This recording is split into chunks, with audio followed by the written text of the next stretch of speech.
Okay.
All right.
On a warm and humid night from Fayetteville, Georgia, K13 Media welcomes you to Fayette County High School. We are getting you ready for tonight's game. The Pike County Pirates going to be taking on the County Tigers here this evening. And as you can see there on the field, the Pirates are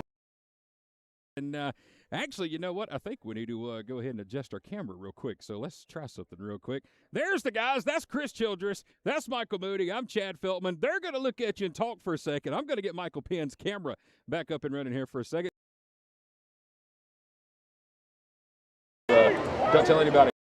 I want you to get big headed here today. But I like how you look right there. Glad to have you both tonight. And welcome to Fayette County High School. Chris Childress, Michael Moody are up here with us tonight. And let's see, I think I about got this ready. Let's bring it down, turn that off, and boom, there we go.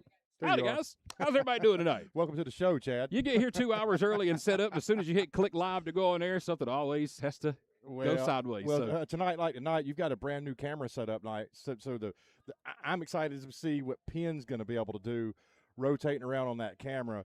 They're still trying to figure it out, guys. Well, look at that view right there on the field. Yeah, the brand new camera here tonight. Pretty. Compliments of our presenting sponsor, Childress and Justice. That's not why I brought it up.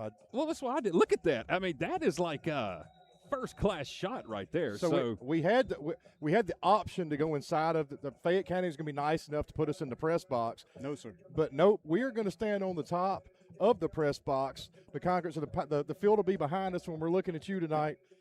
So sometimes if Chad tries to catch me off guard, you're going to have the back of my head. There's going to be times tonight you're going to see the back of my head, the back of his head, and his butt. It's just going to happen tonight, all right? I did cut my hair tonight, though, so it looks good. But it's glad. It's great to have all of you here tonight. Friday night, week number 2. Once again, I'm Chad Feltman with K13 Media. This is Chris Childress. This is Michael Moody. Beside us here tonight is Michael Penn. He is on the camera. And our sideline reporter, the newest celebrity of K13 Media, Tim Gonzalez, is going to be joining us here in just a few moments. But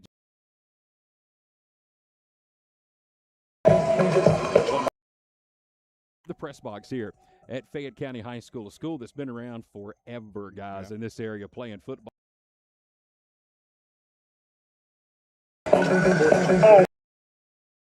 To the football stadium tonight that Chris Childress was this close from getting his truck towed, and it wasn't even going to matter because we could have walked over here tonight. But luckily, he didn't get it towed. It didn't get towed. And it worked out pretty good. And so.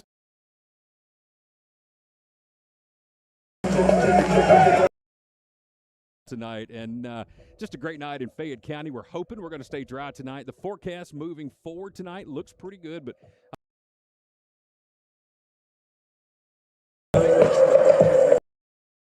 in here, and the Braves are playing, and I'm not there tonight. Feels kind of weird, but yeah, I kind of like you guys. Y'all we're lucky to have you, Chad. Well, they just came off a sweep too. So oh man, what a series! Is that because you were there? I think it was. So if they lose tonight, then I'll probably never be allowed to leave again. Oh my goodness, they're going to win tonight. Go Bravos!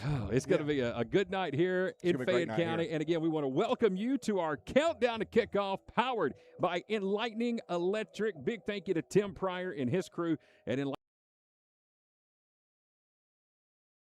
And just kickoff that'll be coming up at 7:30 this evening. Before we go down on the field and check in with Tim Gonzalez, guys, let's quickly just recap last Friday night, our first game of the season, a 28-17 final score, but a lot of coulda, woulda, shouldas. Coulda went this way, coulda went that way, a fumble here, a non-call here, and it's a whole different.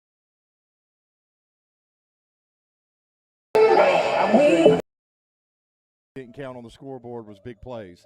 There were some explosives that happened last week with Keelan Yates and Lyric Scott. Those balls didn't make it into an end zone. There were no points that came off of it. There was a massive possible fumble that happened with Roger Colquitt, another explosive opportunity. There were things that happened last week that didn't make it to the scoreboard, but we know it exists with this team. I'm excited to see that this week. I think Moody said it best at pregame meal tonight. There was 2 plays. It was about a 14-point swing. Yeah, and this team, what you're going to see tonight is they're going to clean up 3rd and long. I believe it. That's the one thing that shot us in the foot last week, and I think they're going to address that, and I think we'll see a much better defense performance tonight. Well, our player of the game last week was a freshman, Jace Kelsey, number 25, looking what he can do tonight in his second varsity game. And I forgot to give out a very important award last Friday night. We were so just caught up in the moment. It wasn't the best setup we had, our broadcast location, but there was a lot of bad calls out last week. Yes. A lot of bad calls. There were a lot. On the field or in the booth? On the field. Okay, just kind of yeah, on the field. Yeah, missed calls on the field and the booth last week. So we're going to try to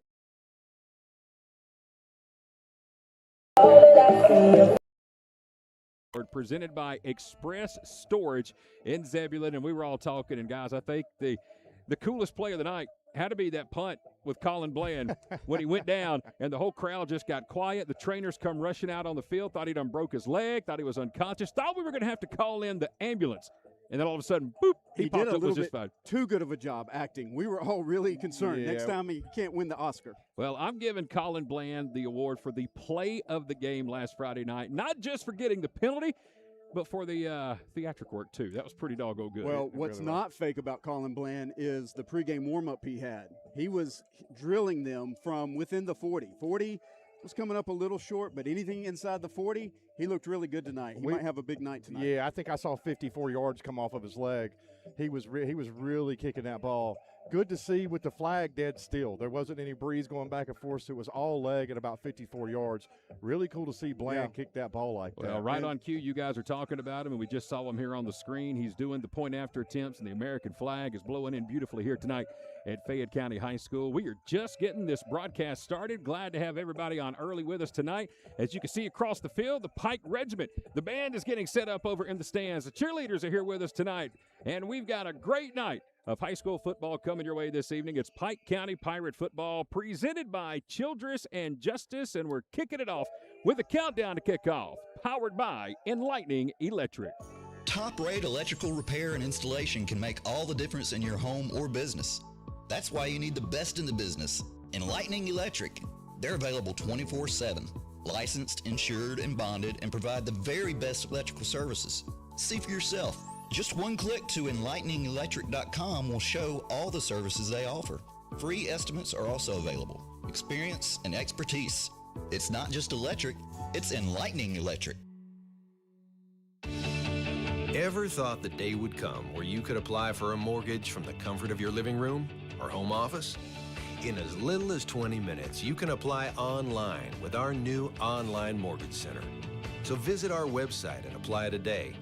We're an equal housing lender. First Bank of Pike. Together we grow. Member FDIC. Online at firstbankofpike.com. Oh, a big thank you, of course, to the great folks from First Bank of Pike, one of our many partners here in 2026, and they're the proud sponsors of our weekly show we do with Coach Stephen Holmes and our player of the game each week. We had a chance to do that this past Monday night at Pirates Cove, and we'll have another great show coming up for you this week with Coach Holmes and our player of the game, which, by the way, this evening we'll find out who's going to be that. But again, great look there on the field. There's Tim Gonzalez. He is down on the sideline. He's just finding anybody and everybody who will talk with him. He's kind of like a stray puppy down there. Just anybody who will listen to him, he'll go talk. And I don't think he can hear us right now because we are talking all about him, and well, he just don't hear us right now. So we'll find Tim in here in just a moment. We'll send another text message to him in just a second. But as Michael Penn, our great camera operator, reaches out there, gives you a great view of the Pirates walking in. We are right here. Michael, you could pan out really far if you want to. Give them a great look of the Fayette County sky here tonight. Again, we are right beside the amphitheater. If you've ever been to downtown Fayetteville, you've been to a concert where Michael's got the camera right now, in the top left of your screen, that is where you would find the Courthouse Square in downtown Fayetteville, right behind those trees. So again, we're just about a block from the Courthouse Square in downtown Fayetteville. Beautiful shot of the field here this evening. And again, kickoff is expected to come up around 7:30 tonight, live from Fayette County High School. All right, let's see if Tim Gonzalez has his ears plugged in down there. Tim, I see you reaching around in your pocket. Does that mean you can hear us down there? Well, you know, he's a sideline reporter that's just one of his own. He's down there walking around on the track, not really paying attention to anything. Well, let's try him again. Tim Gonzalez down on the sideline. Do you have us down there? I bet he don't even have his headsets turned on. I sent him a text. Now he's running out in the middle of the field. There he is. Yeah, he's running. He's sprinting. He's doing everything. It's the 30, the 31, the 32, the 33. This is a big play, Chad. I'm supposed to be quiet so you can take it. Tim's going to watch this. He's not going to forgive y'all. Okay. He's going. All right, what he's doing, he's going out to introduce himself to the officials right now, so we can get the coin toss coming up in just a little bit. So while Tim's doing that, let's welcome you back inside the Advanced Roofing and Interiors broadcast booth here high atop the press box here at Fayette County High School. And there's the back of the three of us. Let's turn around so they can see the front of us real quick. There you Chad are. Feltman, Chris Childress, and Michael Moody here with you tonight. We're going to talk about some college football. You guys, are you excited? Tomorrow. Cannot wait. Well, actually, last night, Michael Penn said there was a bunch of games on, but tomorrow is the official kickoff to the college football season. Yep. I'm excited. How about you guys? I'm ready for it, man. Bring on college football. I have been counting down the days since the offseason. September 5th cannot get here soon enough. That is when Georgia will kick off. And tomorrow there's quite a few big games we're going to be talking about throughout tonight. I know that Florida State plays tomorrow. UNC is playing TCU in Dublin, Ireland tomorrow. Southern Cal's playing tomorrow. And I think one of the biggest games to keep an eye on tomorrow, an early ACC contest between Virginia and NC State. Something tells me that'll be a pretty good game to kick off the season tomorrow. Yeah, I'm only saying this because I'm sorry I'm a nerd, guys, but this is athletic and academic or whatever. but I spent a lot of time watching Jefferson and watching Washington and Madison and around the 1700 Virginians. So just because say who? Just because I've been spending the last month or so just diving deep about George Washington and Thomas Jefferson. I'm going with Virginia. Okay. That's the history major in me. I'll take the Wolfpack in that one. Moody, how about you? Leave those Virginians alone. Give me Wolfpack. All right. 2 years in a row. There's our first pick of the night. We'll give you more throughout the Founding evening. fathers, guys. I mean, what can I do?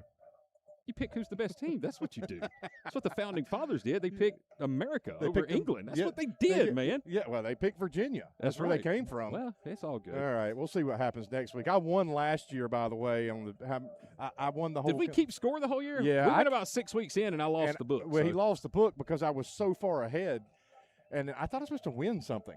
You did. You bought a free dinner that you bought, so you got to do that. Oh, okay. Well, yeah. Thanks, guys. Good job. Thanks. Speaking of stuff we got here tonight, check this out. So I don't know how y'all's were, but we have some gigantic lemonade here this evening. You okay over there? What you got in your lemonade right there, sir? Hey, it's the Georgia Peach is what I've got. So I got the Tropical Island. I don't know what all's in it. I've got so this is just peach tea and lemonade. Mm-hmm. Okay, that looks like what you leave a sample when you go to the doctor. Well, is what that looks like. Oh, that's the wrong cup. Hold on. I think you got the wrong cup. That's right. I stayed up here and guarded all the equipment. I wasn't invited to the party. Yeah, you were. You just wanted sugar free. There was no sugar free. Lemon seeds there. There is a 7-year-old girl and her mom that are here at Fayette County, and if you're listening to the broadcast and you're here, you go down there and give them money. This kid is just hustling to learn work ethic, to get to make money, raise money, and 10% of all those proceeds come back to the program. Pretty cool thing, and it's really good lemonade. So, yeah, I like it. I think it tastes pretty good. Glad to have all of you here on the broadcast with us. Again, there is a shot of the field. Again, 7:30 is our kickoff time tonight. We will have Pike County and Fayette County live from Tiger Stadium here in downtown Fayetteville. A hot, humid night. Hopefully we got a good crowd in here with us. I know one thing's for sure. They got a lot more room to sit tonight and spread around than they had last Friday night down in Taylor County. But they still traveled very, very well. There's a good shot of the visitor stands across the field, a turf field here at Fayette County High School. And we are hoping for a really, really good game. Sun starting to set behind us off to our west, looking toward the Peachtree City area. And right there at the 50-yard line tonight is where we will have the coin toss and get you ready for game number 2 of the 2026 season. When we come back, we'll talk more about tonight's opponent and everything you need to know about the Fayette County Tigers as they get ready for their second game of the season, taking on our Pirates from Pike County. We got more on that. But first, we say thank you once again to Enlightening Electric, the proud sponsors of our Countdown to Kickoff with K13 Media. Top-rate electrical repair and installation can make all the difference in your home or business. That's why you need the best in the business, Enlightening Electric. They're available 24/7. Licensed, insured, and bonded, and provide the very best electrical services. See for yourself. Just one click to enlighteningelectric.com will show all the services they offer. Free estimates are also available. Experience and expertise. It's not just electric, it's Enlightening Electric. Dedication, compassion, and integrity. We've got the experience and expertise. When you need some help and you feel like there's nowhere to go, you can count on us for everything you need to know. The Sellers Law Firm, where clients become family. Roofing, gutters, concrete, fencing, siding, and painting. That's just a sample of the services offered by Advanced Roofing and Interiors. Advanced Roofing and Interiors is also a Master Elite certified company. Only 2% of all roofing companies in the U.S. can say that. They also offer the best warranties in the business. 25 years on labor, 50-year manufacturer warranties. If you need work done around your home, office, or church, go with the best. Advanced Roofing and Interiors. Welcome back to Fayette County High School. We are just 30 minutes away from kickoff here tonight as K13 Media brings you live coverage of Pike County Pirate football presented by Childress and Justice Personal Injuries, located in I'm about to say Fayetteville. We're in Fayetteville, right? They're mobile. Located in Zebulon and Macon is what I was trying to say. We have Fayette clients, so we stretch out here too, but no, our offices are in Zebulon and Macon. But we certainly serve the Fayetteville community as well. So if anybody from Fayette's watching and you need an attorney when it comes to car accidents or maybe anything related to your kids, because we love kids at Children's and Justice, you could give us a call. Other great partners we want to say thank you to here tonight, of course, Express Sanitation Services. All throughout the night, we'll be giving you score updates from our Express Sanitation Services scoreboard. Got some big high school football games going on in the area tonight. We'll keep you updated on those scores throughout the ball game. Tonight, we also want to say thank you to Pike Pools, located in the Zebulon, Georgia area. It is still pool season. It ain't going to get cool anytime soon, so if your pool needs some work, you need some supplies, check out Pike Pools today in Zebulon. Also want to give a big thank you to Beacon Security Systems, a name that everybody in the area knows when it comes to security. Big thank you to Beacon Security Systems. Express Storage, they are the proud sponsors of our Play of the Game tonight. Best play in the game will get the award for our Play of the Game presented by Express Storage and Rentals. And, of course, tonight's Player of the Game going to be presented by the Sheriff of Pike County, Sheriff Jimmy Thomas. Last week's Player of the Game was the young freshman running back Jace Kelsey. Who will it be this evening? Tune in and find out. All right, gentlemen, let's get back inside the Advanced Roofing and Interiors broadcast booth. We are on top of the press box right here at Fayette County High School. It's Chris Childress in the middle, Michael Moody to the right, and I'm Chad Feltman turning around, spinning right now. We got the camera set up right here because you can see there's nowhere to put it in front of us tonight, so we don't have it facing at us.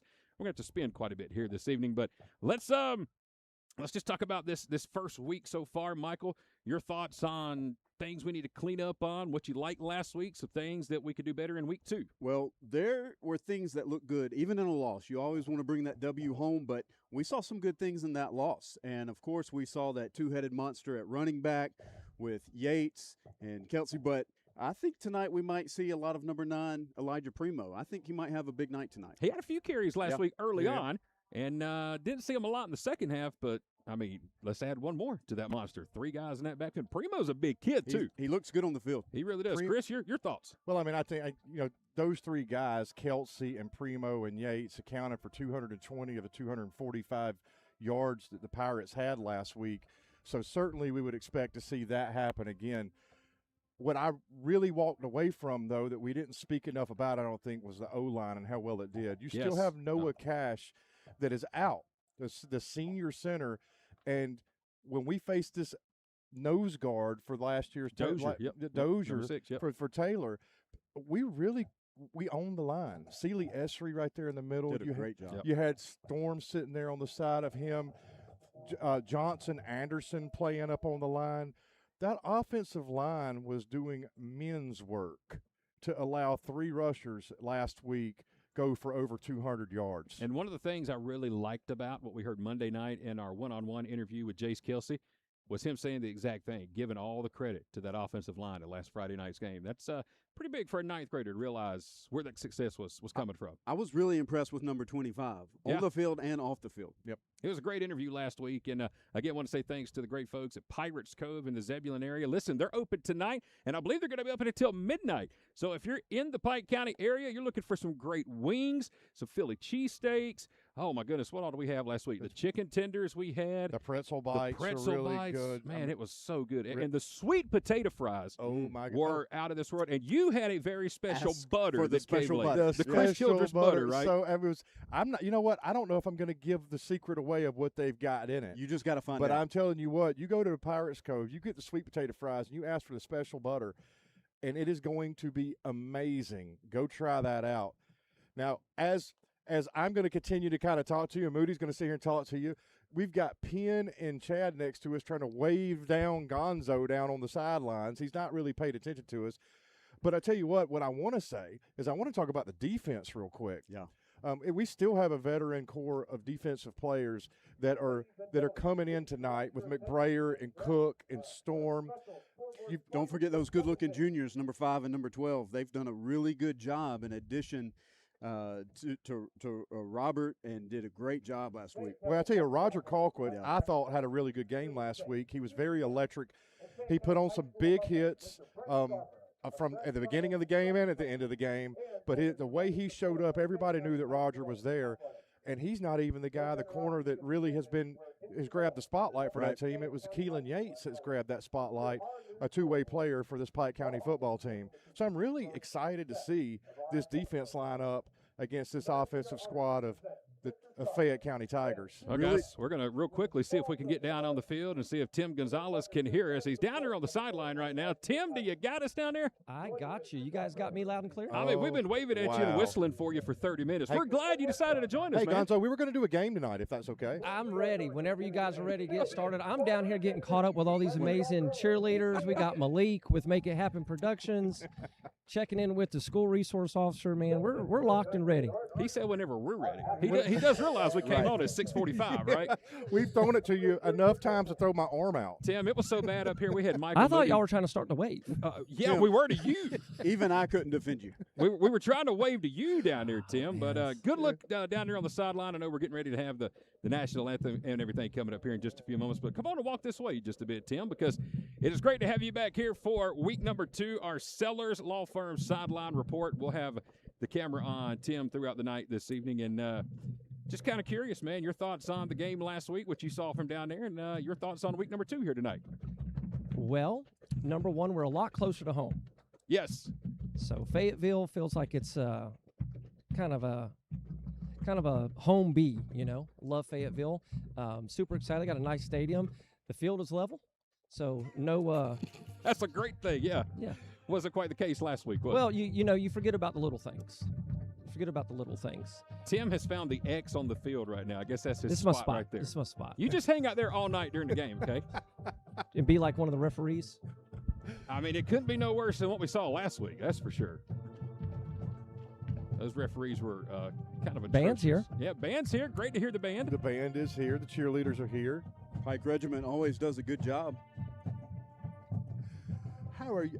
Well, there's Tim Gonzalez on our camera here tonight. Tim, have you caught up How with long are you anybody? going to keep me here? We're just staring at you, man. Just looking. Just great. Just watching you right now. Anybody on the sideline we need to catch up with here tonight? Or? I've got this. I've got. All right, we'll let Tim get to that here in just a moment, and we'll take us another quick timeout. It's our countdown to kickoff tonight, powered by Enlightening Electric. Top-rate electrical repair and installation can make all the difference in your home or business. That's why you need the best in the business, Enlightening Electric. They're available 24/7, licensed, insured, and bonded, and provide the very best electrical services. See for yourself. Just one click to enlighteningelectric.com will show all the services they offer. Free estimates are also available. Experience and expertise. It's not just electric, it's Enlightening Electric. Ever thought the day would come where you could apply for a mortgage from the comfort of your living room or home office? In as little as 20 minutes, you can apply online with our new online mortgage center. So visit our website and apply today. We're an equal housing lender. First Bank of Pike. Together we grow. Member FDIC. Online at firstbankofpike.com. All right, fans, we are back at Fayette County High School. You can hear the Tigers marching band. They are walking it in right now, getting us ready for the national anthem. Going to be coming up in just a few moments. We'll have the coin toss coming your way in just a bit. But right now, we are back inside the Advanced Roofing and Interiors broadcast booth. I keep wanting to say studios. I think I'm at my radio station. It's the Advanced Roofing and Interiors broadcast booth here tonight. My radio station, the Bear 92.5, is just about a tenth of a mile to our left, but it's the broadcast booth. And in the broadcast booth right now, that is Chris Childress and Michael Moody. And they've got tonight's starting lineups for the Pike County Pirates. And tonight's starting lineup is being presented by Mountain View Baptist Church. Glad to have everybody from Mountain View Baptist Church on here with us this evening as they bring you tonight's starting lineups. Gentlemen, I'll let you start wherever you want to go. Yeah, guys, look, we're going to start with the offense, right? Because I want it to be an explosive night tonight. I want a lot of offense tonight, so we'll start with that offense. We're going to start right at center with Celie Esri, number 60, the junior. Next to him at right guard is going to be junior Peyton Baldino. At left guard, number 63, senior Johnson Anderson. Number 58, River Godden, the junior, is going to be at right tackle. At left tackle, the brother of the massive linebacker that we've got, and Maddox Storm is Dalton Storm, number 70. Double Storm. And then we've got the Y-back, Cash Reeves. We got the X-receiver, Colin Bland, a junior and a senior. You have your H-back and Keelan Yates, number 8, a sophomore. Z-back, Elijah Primo, number 9, a junior. And then you've got your B-back, number 25, Jace Kelsey, a freshman. And leading the pack Number 15, junior Braden O'Connell. And unfortunately, one name you did not hear in that starting lineup is number 84, Lyric Scott. Not able to go tonight, and it's going to take a team effort to replace the kind of speed that Lyric Scott has. Yeah, be well. Yeah. Be well. I think we experienced a little bit of this last year, and he came in. He was electric when he came in. We expect the same thing from Lyric. Lyric, be well, man. And starting for your Pike defense, I want to use my PA voice here at nose, number 64. Wait a minute. He's got to use his PA All voice, right. ladies and gentlemen. This is the practice. voice of the Boneyard in Zebulon, PA announcer Michael Moody. Do it, Moody. This is good practice for our home opener, September 11th. We hope you pack out the Boneyard. It's going to be a special night. Let's do it. And now for your Pike County starting defense. Yes. At nose, number 64, the junior Lennox Cooper. At defensive tackle, number 44, junior Bray Turner. Defensive end, number 63, senior Big Johnson Anderson. At bandit, number 26, the freshman Cameron Bowes. At rover, number 33, Maddox the Storm. At Mike, a senior, number 35, Gray Cook. At Will, number 4, a senior, Max the Missile McBrayer. You like that one? Oh, wait a minute. The The missile. Missile McBrayer. And that one is family approved. At corner, number 5, the junior, Cash Reeves. At the other corner, the junior, number 12, Jay Hines. At free safety, number 13, Colin Bland, the senior. And finishing up, special young man, number 8, the strong safety, Keelan Yates, just a sophomore. The future is bright for Pike County defense. Oh, yeah. And the two-way players on this team are incredible that they're going to be able to play both sides.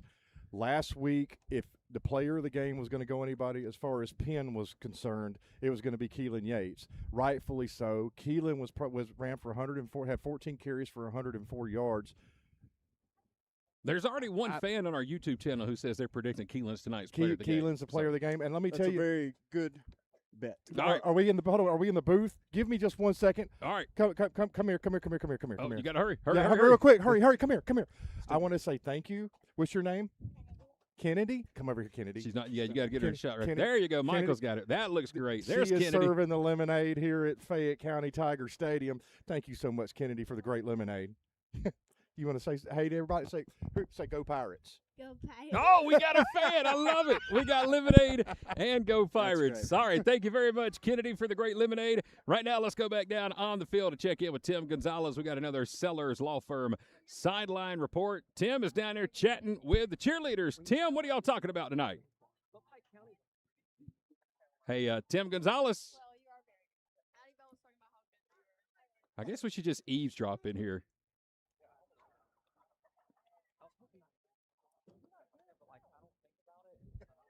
So, Tim Gonzalez, calling Tim Gonzalez.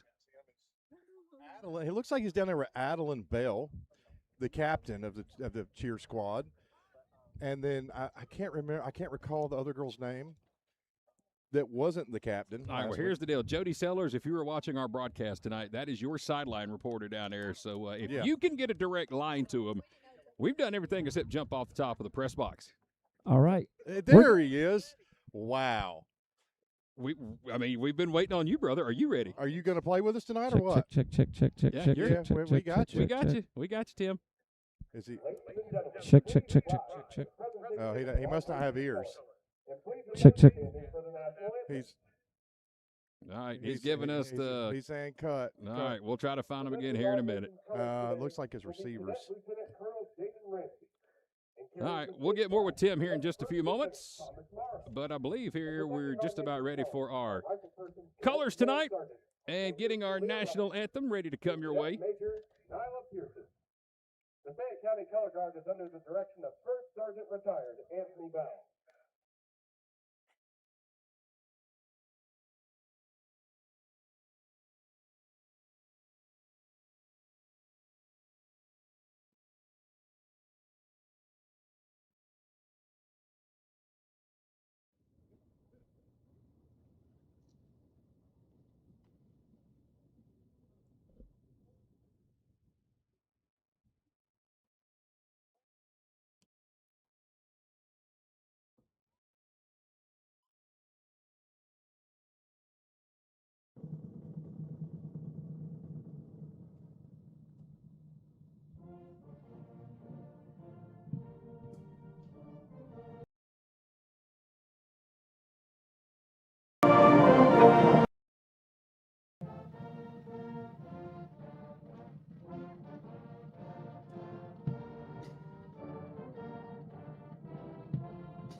Well, a wonderful start to our Friday night. The Fayette County Tiger Marching Band bringing us our national anthem this evening. And just like we do every single week when we have Pike County Pirate football right after our national anthem, it is our honor and our privilege to bring you tonight's pregame prayer, as always, brought to you by Pastor Billy Smith at Christ Chapel Church in Zebulon.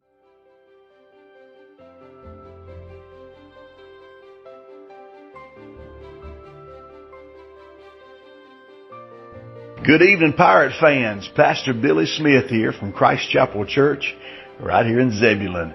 That's week 2 of Pike County football. Going to be heading over to Fayetteville tonight to take on the Tigers.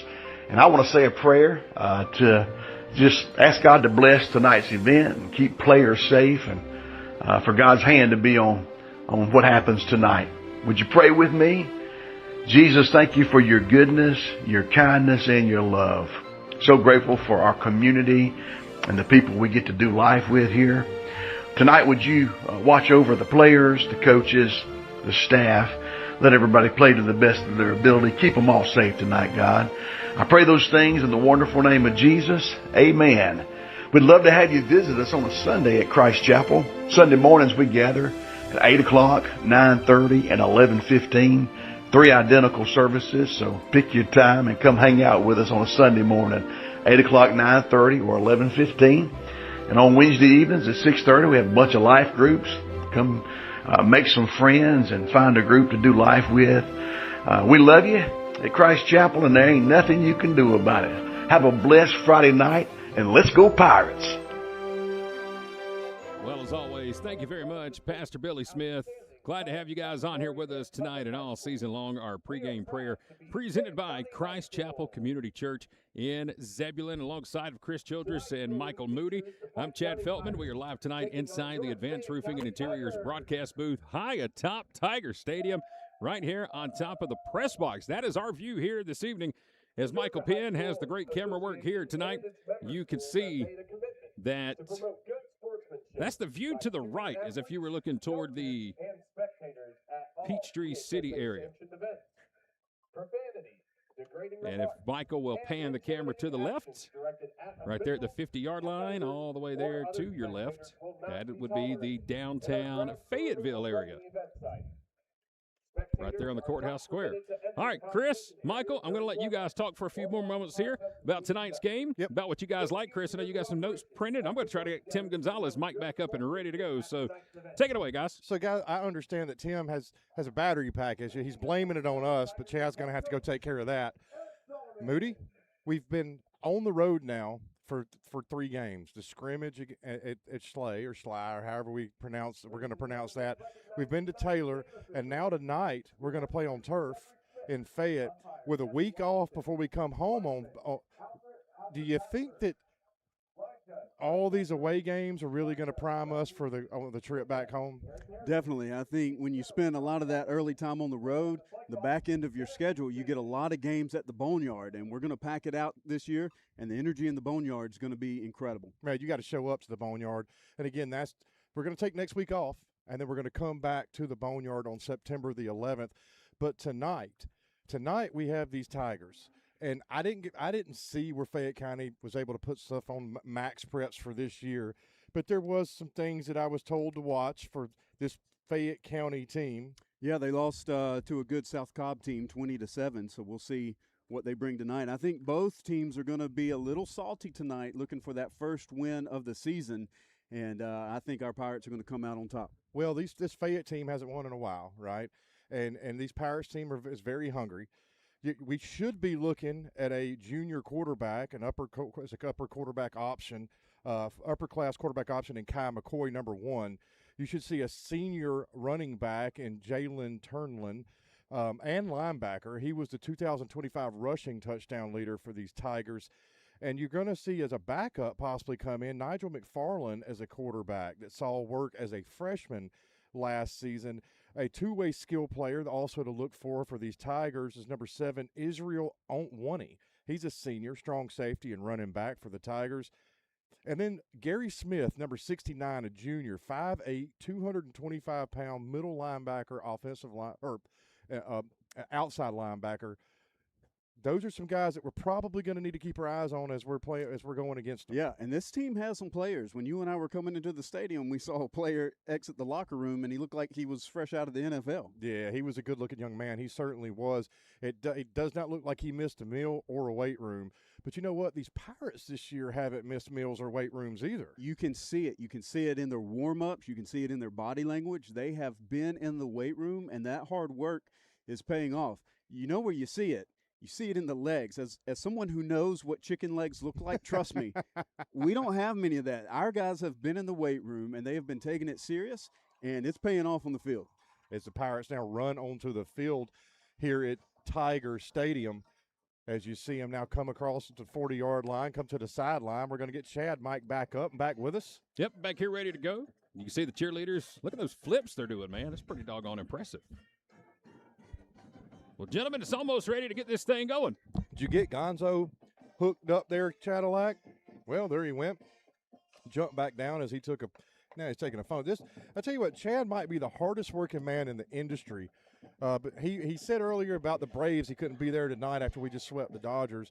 But, you know, I'm certain he's probably going back to making mayhem, and I know that – One thing I love about Chad Feltman is whenever we are in these away venues, a lot of times people come up and talk to us and want to know who we are, who we're with, and Chad encourages a lot of young people to join into this side of the field. It's a lot of fun and a great opportunity for young kids who want to pursue sports broadcasting. So now he's back. We're going to stop talking about him. Yeah, you can quit talking bad about me right now. All right, Tim Gonzalez, can you hear us now? I can hear you. Oh, it's amazing what new goodness. batteries will do down here. That's right. You guys got to stop getting those Dollar Tree batteries. It was the batteries. Yeah, that's it was the Sellers Law Firm batteries we had tonight. Easy, Childress. That wasn't me. Easy. That wasn't me. That was all Chad. All right, Tim, look up this way. We got a great shot of you right now. Tim Gonzalez, everybody, here with us tonight with a fresh battery pack. He can hear us. We can hear him. The sun is shining right on him on the 30-yard line, and we're just about getting ready for some football here tonight, Tim.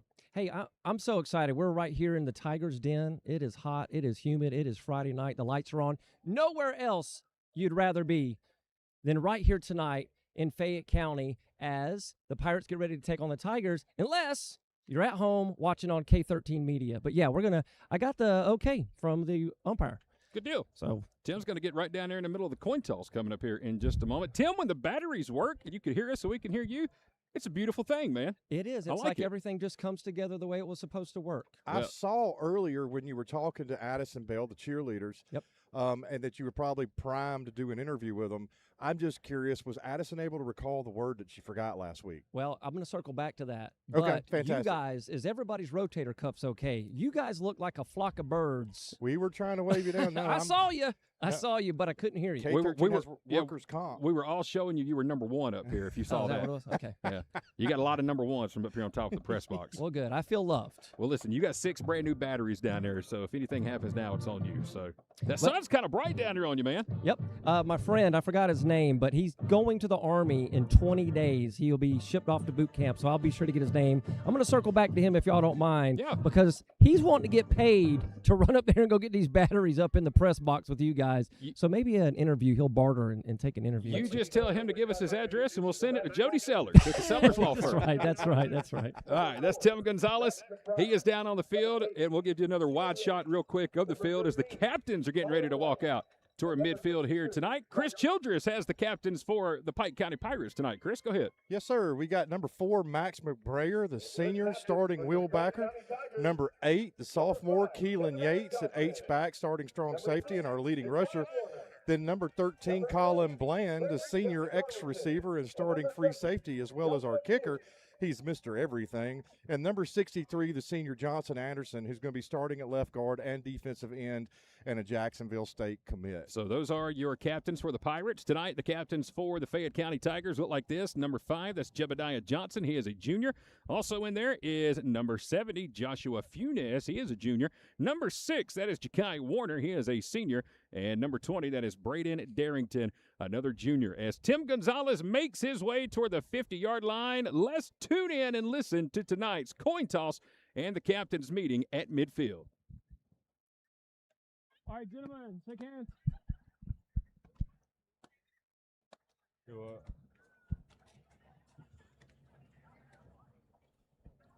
All right, gentlemen, congratulations on being named captains for your team tonight. My biggest thing is safety more than anything else. Let's make sure you leave this game just the same way you came into the game. All right, play within the whistle. Once we blow the whistle, play's over. Let's go on back and get back ready for the next play, okay? Any questions about anything for y'all? Nope. All right, let's have a clean, safe game more than anything else. Let me get my coin.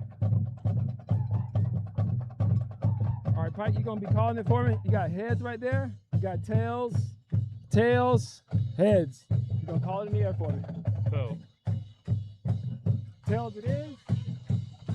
want to receive, going that way. You want to receive? You don't get the choice which way you go. Kicking, right? All right. And then which way you want to go? That way. You want to go that way?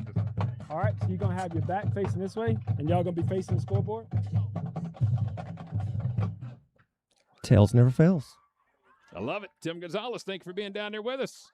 As we get ready for tonight's kickoff, Pike County and Fayette County. We'll have more from Tim tonight with our Sellers Law Firm Sideline Report. All right, gentlemen, it's time to put toe to leather. Game number 2 tonight, Pirates and the Tigers. This is the 5th all-time meeting between the two teams. Pike County leads the all-time series 3-1 against Fayette County. Guys, if hearing that coin toss doesn't get your heartbeat pumping, then something's wrong, because that was awesome. I could quit.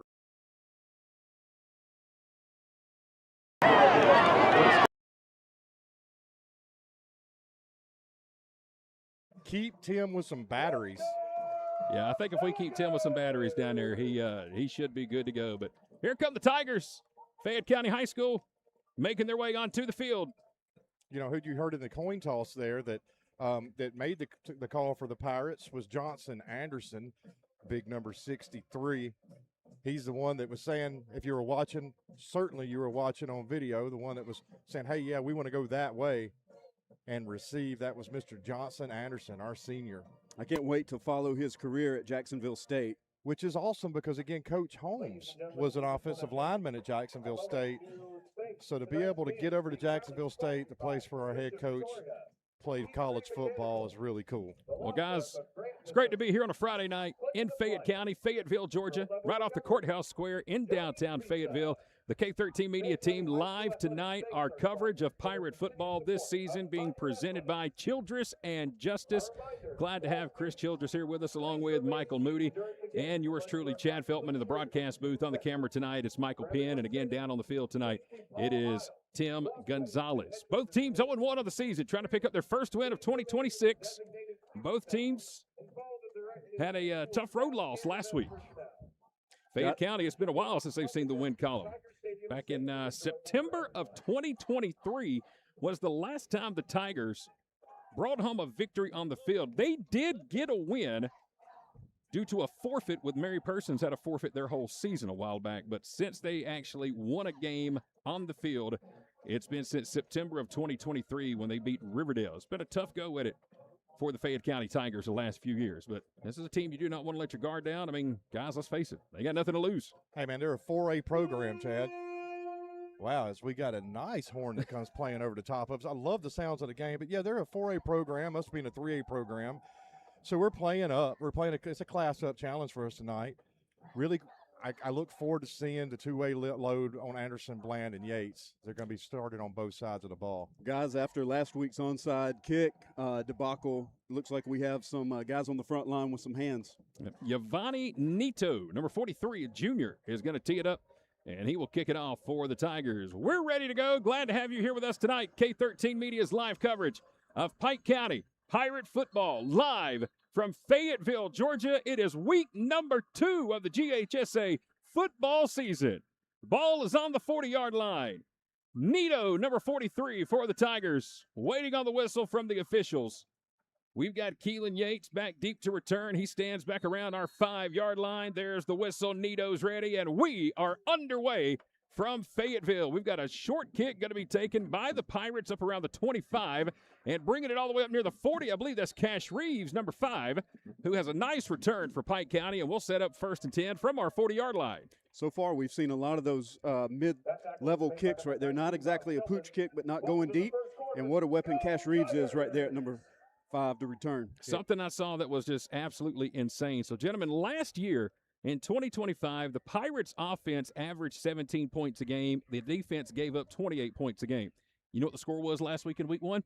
28-17, right on cue. How about that?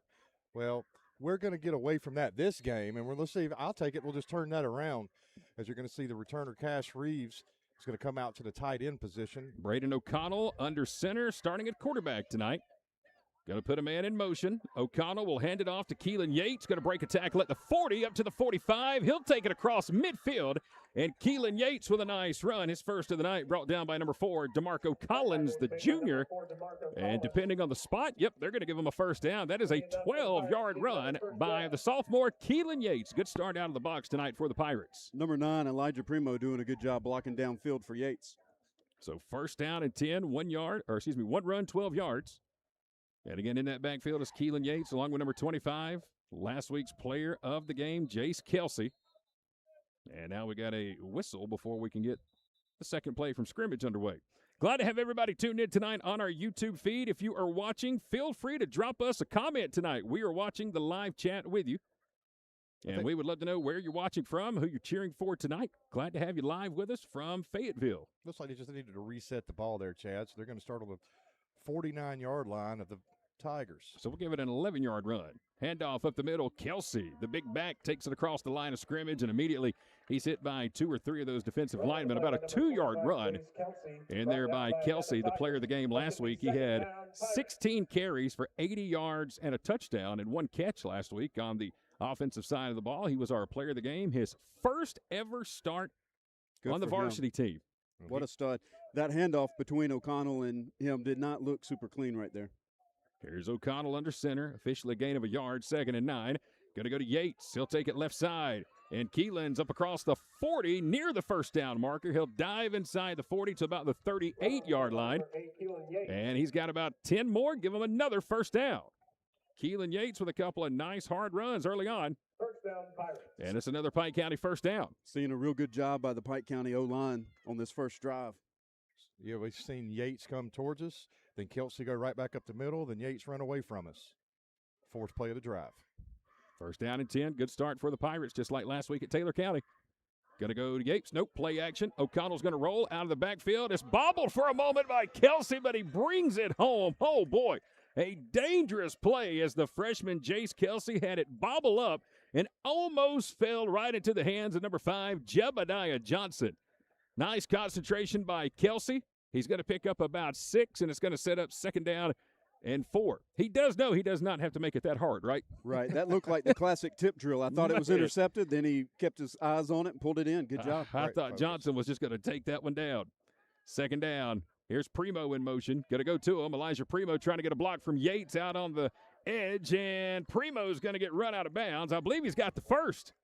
He needed about 4, and he's going to get about 6. A nice run by Elijah Primo, but how about the block there by Keelan Yates, able to get the edge set for Primo in that first down run. Yeah, he stayed with his guy just about as long as he could without getting a flag there. Good job, number 8. That is just textbook blocking, and that's one thing that Keelan does so well. He doesn't just catch it. He doesn't just run it. The little things that you won't see in a stat book, like a block by Keelan, helps the Pirates get a first down. Their 3rd one already this drive. It's 1st and 10 at the 27. Primo in motion, and I think we got a whistle on the Pirates. That one looked terrible. I think, we're going to have an all-sides call against Fayette County. Wow. Is the indication from up here on top of the press box. So, first penalty against the Tigers. And that will give Pike County a free 5 yards to set up 1st down and 5. We're just underway in the first quarter, 9:58 on the clock. We had Cash Reeves catch the ball right there at the beginning. Nice return. It's a pooch kick. We've seen Kelsey, and Primo. I love how they're using the run to set up that surprise pass by O'Connell. That caught the Tiger defense by surprise. So 1st down and 5 after the offsides penalty. Here's O'Connell under center. Kelsey in the backfield. Yates in the backfield. Keelan's going to take it. He's got the outside. 20, 15. He's knocked out of bounds down near the 10-yard line. It's going to be another first down run for Pike County as the sophomore Keelan Yates will take it to the 13-yard line. It's going to be first down, Pike County, and for the first time tonight, we are inside the Beacon Security Red zone for the first time this evening. It's great to be inside the 20 and great to have Beacon Security protecting our red zone all season long. First down and 10. Kelsey in the backfield. Gonna wait, gonna hand it off. Right side, here's Keelan, room to run. He's at the 10, he's at the 5, he's down at the 4, but we got a flag, and it looks like we're probably gonna have a holding call on this one. Yeah, number 52 got a little handsy on 53. They're going to get him for holding in the background. That's Peyton Baldino. Yeah, he took his guy to the ground right there, just a little bit too much.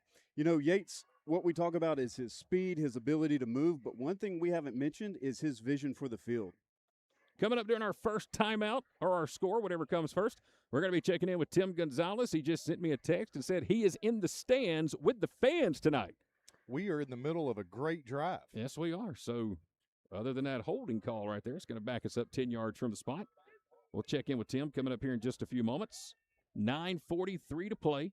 First quarter, we are just underway here in Fayette County. First down and 20. Primo in motion. Little misdirection. Here's Keelan Yates, hit behind the line of scrimmage, and Fayette County was there to sniff that one out from the beginning, led by number 20, Braden Darrington, the junior. Also number 4, DeMarco Collins, in there to bring down Yates. And Yates is going to be very lucky just to get back to the line of scrimmage. Second down and 20. They sniffed that one out all the way. A little counter play there, misdirection run by Keelan Yates, but it did not fool the Tigers.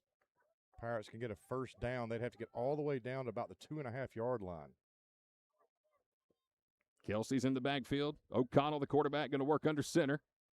And now O'Connell's going to drop back and work out of the shotgun for the first time tonight. 3 receivers here to the near sideline. Now they'll put Kelsey in motion. O'Connell drops back, looking for a block. Now he's got to take off. He'll dump it down. It's going to be caught by Yates. Yates at the 20, brought down, flagged down toward the end of the play as Keelan will take it down inside the 15-yard line, but there is a flag. O'Connell just had to dump that one away. Keelan was in the right spot at the right time to catch it. Got a few good yards after the catch, but there is a flag. I think you're going to get a defensive holding right here. Maybe a horse collar on Yates where he grabbed him between the shoulder pads. The officials are talking about it right now. It was second down and 20. Great play by Keelan to make something out of nothing. And O'Connell just didn't have any time to do anything. It's going to be coming back, it looks like. The Pirates are starting to walk backwards. You know, one thing we saw last week is our ability to move the ball but not quite finish drives like we want to. So they're going to wave the flag off. Yep, wave it off. Maybe they thought it was going to be a horse collar, but maybe they said that they just got enough jersey and not enough collar. Well, that's going to set up third down and about 15. Well, this is something we looked at last week, a lot of third and longs. Let's see if there was some practice on this over the week. Maybe they got a trick up their sleeve to kind of cover some ground here. Third and 15, Pike County at the Fayette County 17-yard line. Primo, the motion man, out wide. It's Kelsey in the backfield. Here's the snap out of the gun. O'Connell in the pocket, trying to get outside, dumps it down, and just about threw it right into the hands of a Fayette County Tiger.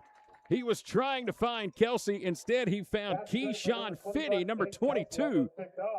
And Finney, if he was to catch that one, he could have skipped into the end zone for an easy pick six. Thankfully, it bobbled out of his hands. We caught a break there. Ooh, Kelsey yes. did just enough to keep his hand in there and distract that cornerback from taking it to the house. So after 9 plays, we're going to get to see Colin Bland. He had a 24-yarder last week. This one will be from 34 yards, trying to get the Pirates on the board. He looked really good in pregame warm-ups from this spot. O'Connell will hold. The snap is a little high. The kick is on the way, and the kick is going to be good. 34-yard kick by Colin Bland. The Pirates are on the board. It is 3-0 Pike County with 8:12 to play in the first quarter. I hear the microphone on. Let's see now if we can find Tim Gonzalez with our Sellers Law Firm sideline report. Tim. Good luck with that, guys. Good luck with that. All right, you see me? I got you, Tim. I was immersed in the band. Man, it is so awesome to have the band out here tonight. Yep. Nothing like hearing these guys getting us fired up on a Friday night. And look who I've caught up to. Oh, the First Lady of Football. Can you guys see this cowbell? We got it. I know they hear it. I know y'all hear it. Oh, they hear it. They hear it loud. So listen, Miss Holmes, we're out here in Fayette County tonight, a little bit closer to home. What are you thinking about tonight? I'm thinking we need a shutout tonight. I want our defense to have a shutout so bad, and you're going to hear me scream that all night. Like, I want a shutout. That's all I want. So the extra mile, above and beyond to win. Miss Holmes, First Lady of Football, is looking for a shutout. She wants to get on these buses and not have give up no points. Correct. I want a shutout tonight. Tim, I need a shutout. I got to know about we haven't had one in 3 years. We need a shutout. Tim, I got to know about the cowbell. She tore hers up last week. What's the deal with that one? Yeah, I was gonna see if she wanted to tell us a little bit more about that. So, Miss Holmes, word on the street is you tore up your cowbell last year. I've got a question, but before I ask that, last week, I mean, how many cowbells do you break a game? Oh God. In a season, I'm going to go through at least 7 or 8. So this cowbell, tell me about it, because this looks really heavy duty. This isn't just. Mandy Hadley made this cowbell for me. Who did? Mandy Hadley did. You can order them from her. I shared them on Facebook. They are fabulous and extra loud.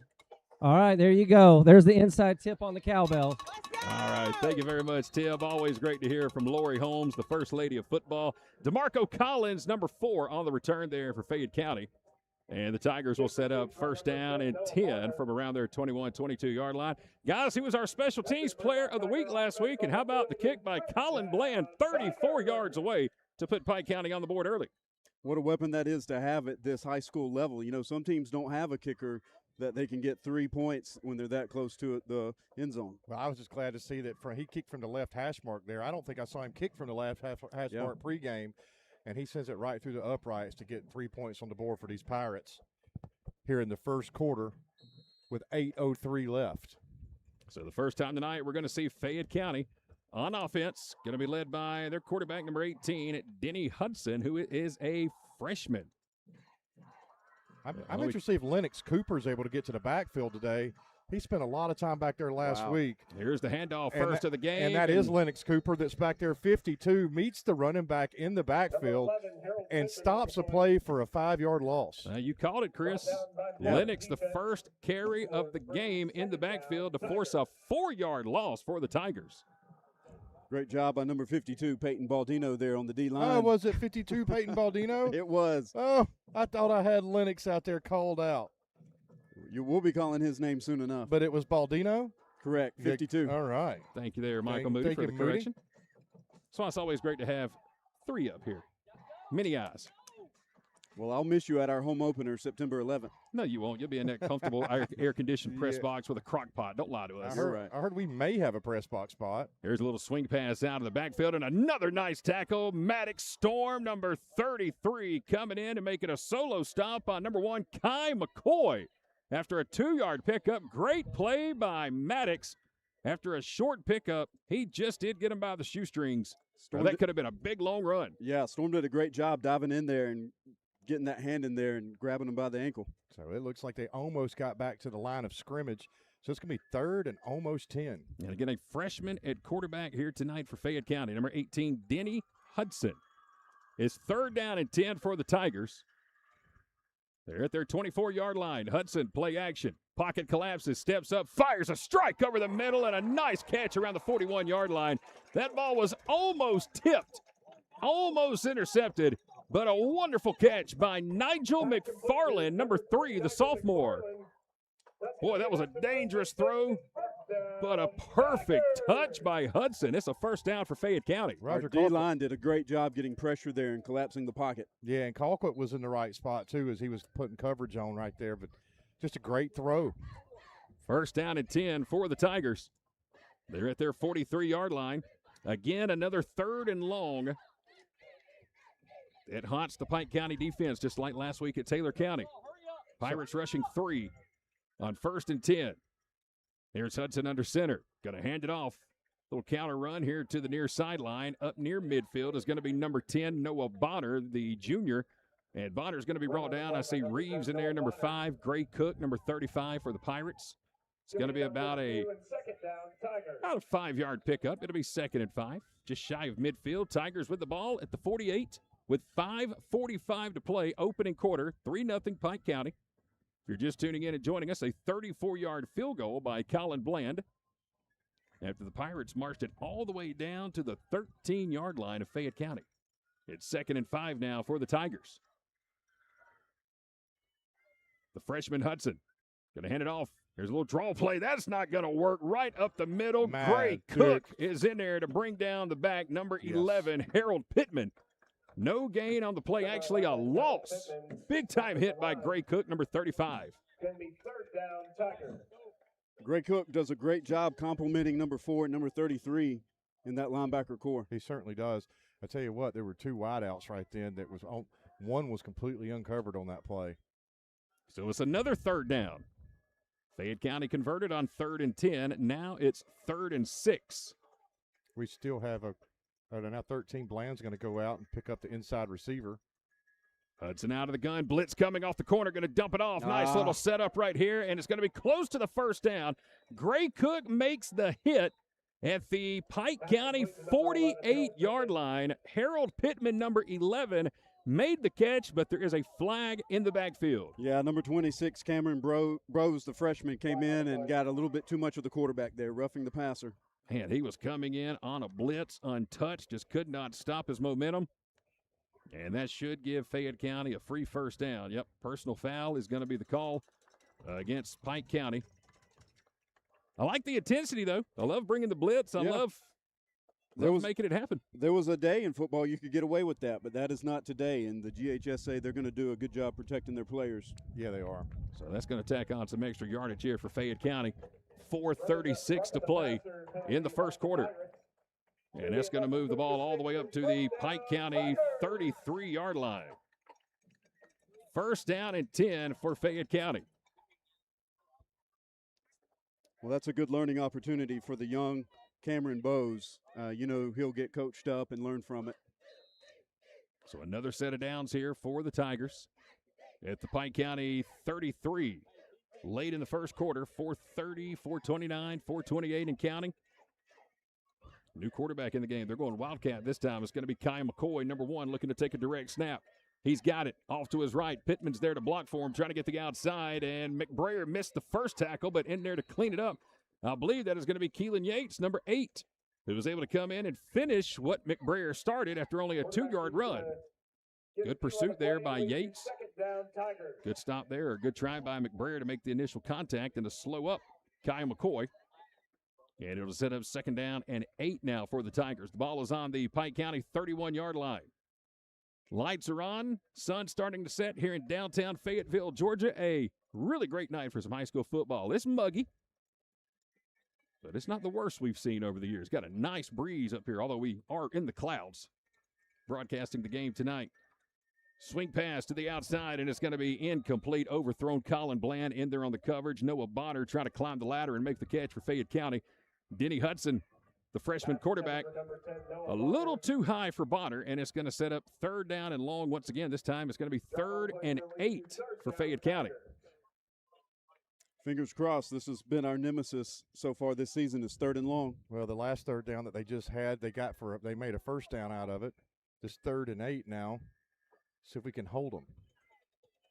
Ball's at the Pike County 31-yard line. 3rd down and 8 with 3:33 to play 1st quarter. 8th play of the drive for these Tigers. Here's the snap. Hudson going to roll left, looking to fire. Nobody there. Now going to throw toward the sideline. Too high for Bonner. No flag on the play. Colin Bland in on the coverage.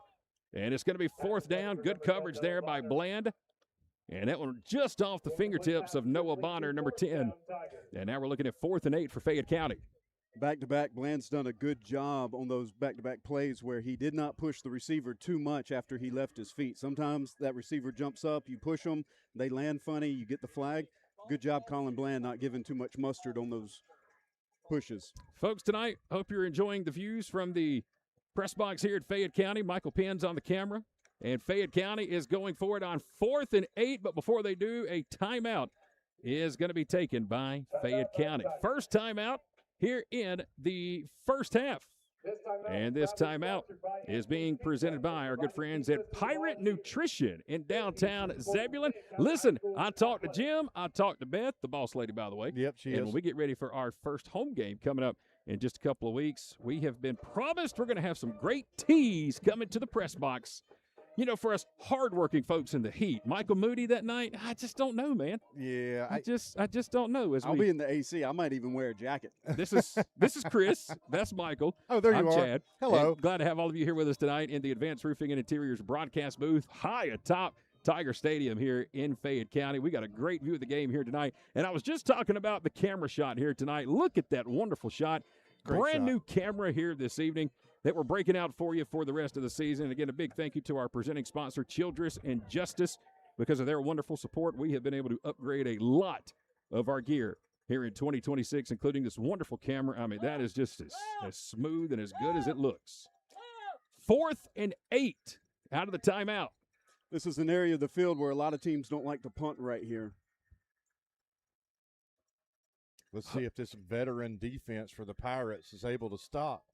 Hudson is the quarterback. He's got 4 receivers and a tight end. He's going to look over the middle, and it's going to be picked off by the Pirates. It's Keelan Yates. Keelan's at the 20, up near the 30, run out of bounds.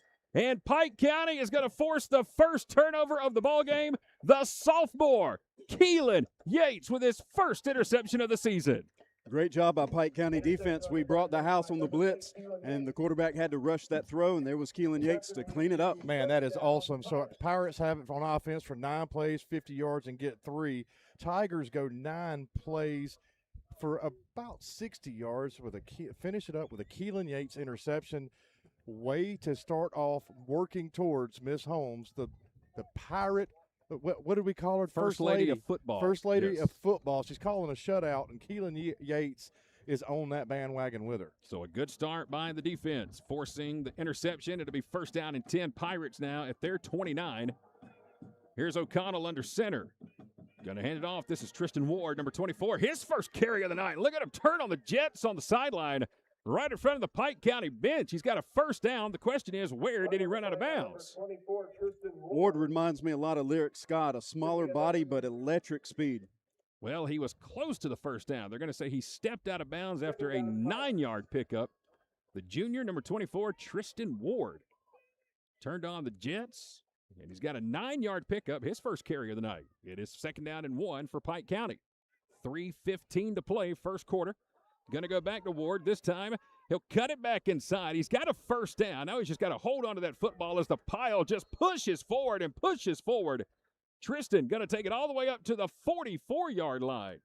That's about a 6-yard run.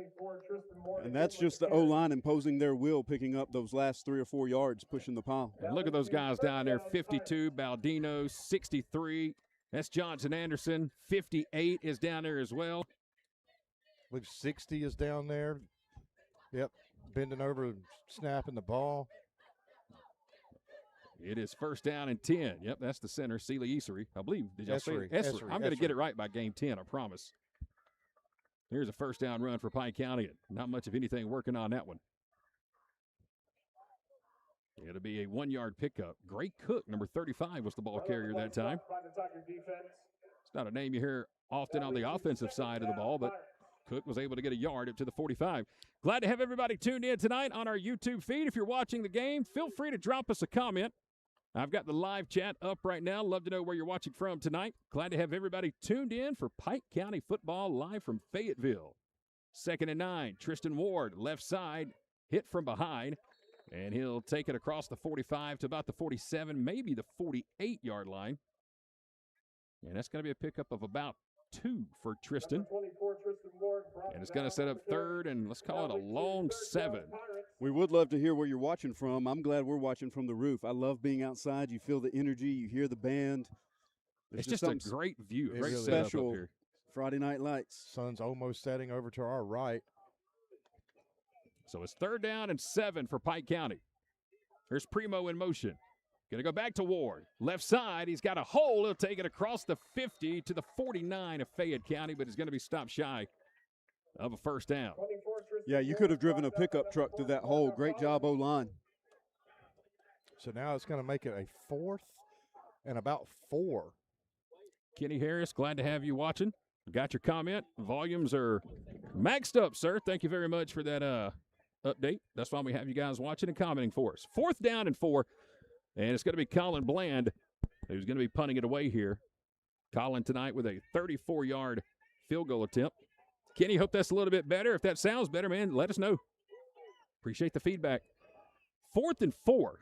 Ball's right on top of the 50. Here's the snap. Bland with a rugby-style kick. Going to kick it over where nobody is playing. It takes a Pike County roll all the way down toward the 5-yard line. How about that?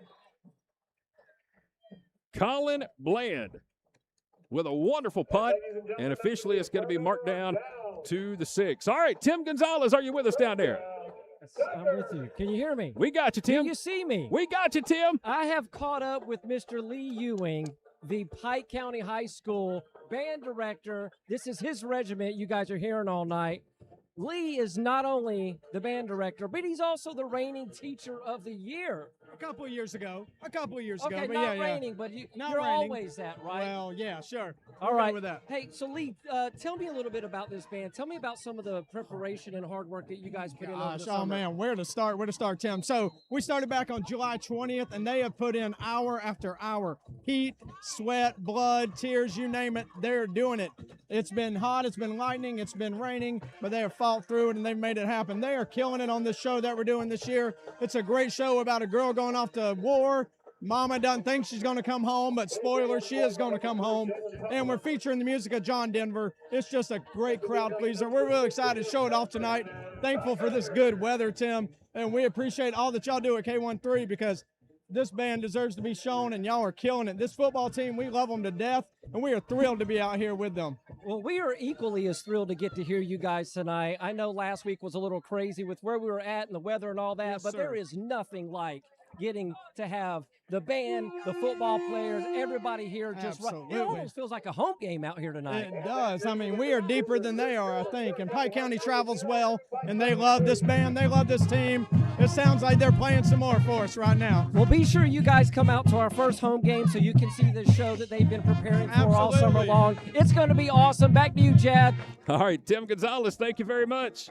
Boy, what a great view over there. The Pirate Regiment firing it up into the first quarter. 3-0 our score. Pike County with a 34-yard field goal, the only score in quarter number 1. We'll take a quick timeout, come back for the start of the second quarter right after this timeout from Fayetteville.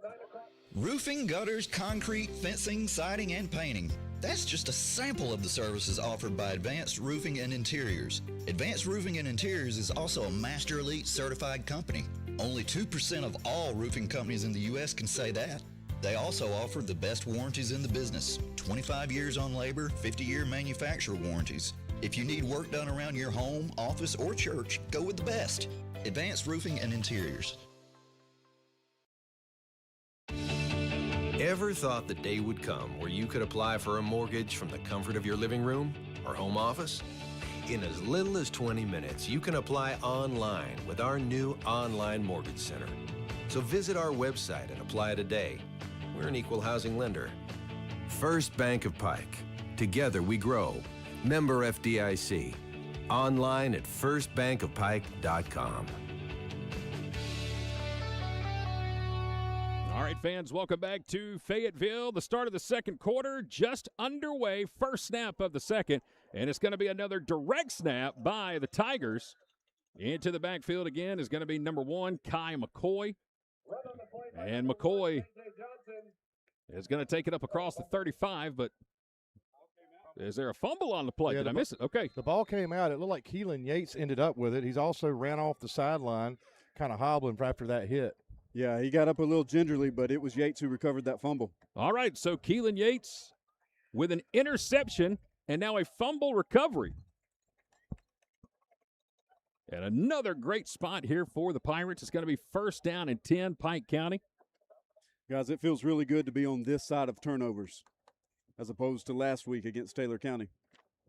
Got a lot of great folks tuned in here with us tonight. Nathan Wilkerson's tuned in, watching from Lamar County. At the Lamar County game, watching the Pike County game. That's going to be a fun matchup later on this year when Pike and Lamar get together in Zebulon. Nathan, thank you for tuning in tonight. And for one night only, we'll give you a Go Trojans tonight. Best of luck to you guys down at Barnesville this evening. I believe they got Dodge County at home tonight, if I'm not mistaken. I'll check our scoreboard coming up here. Next time we get a timeout, first down and 10 for the Pirates.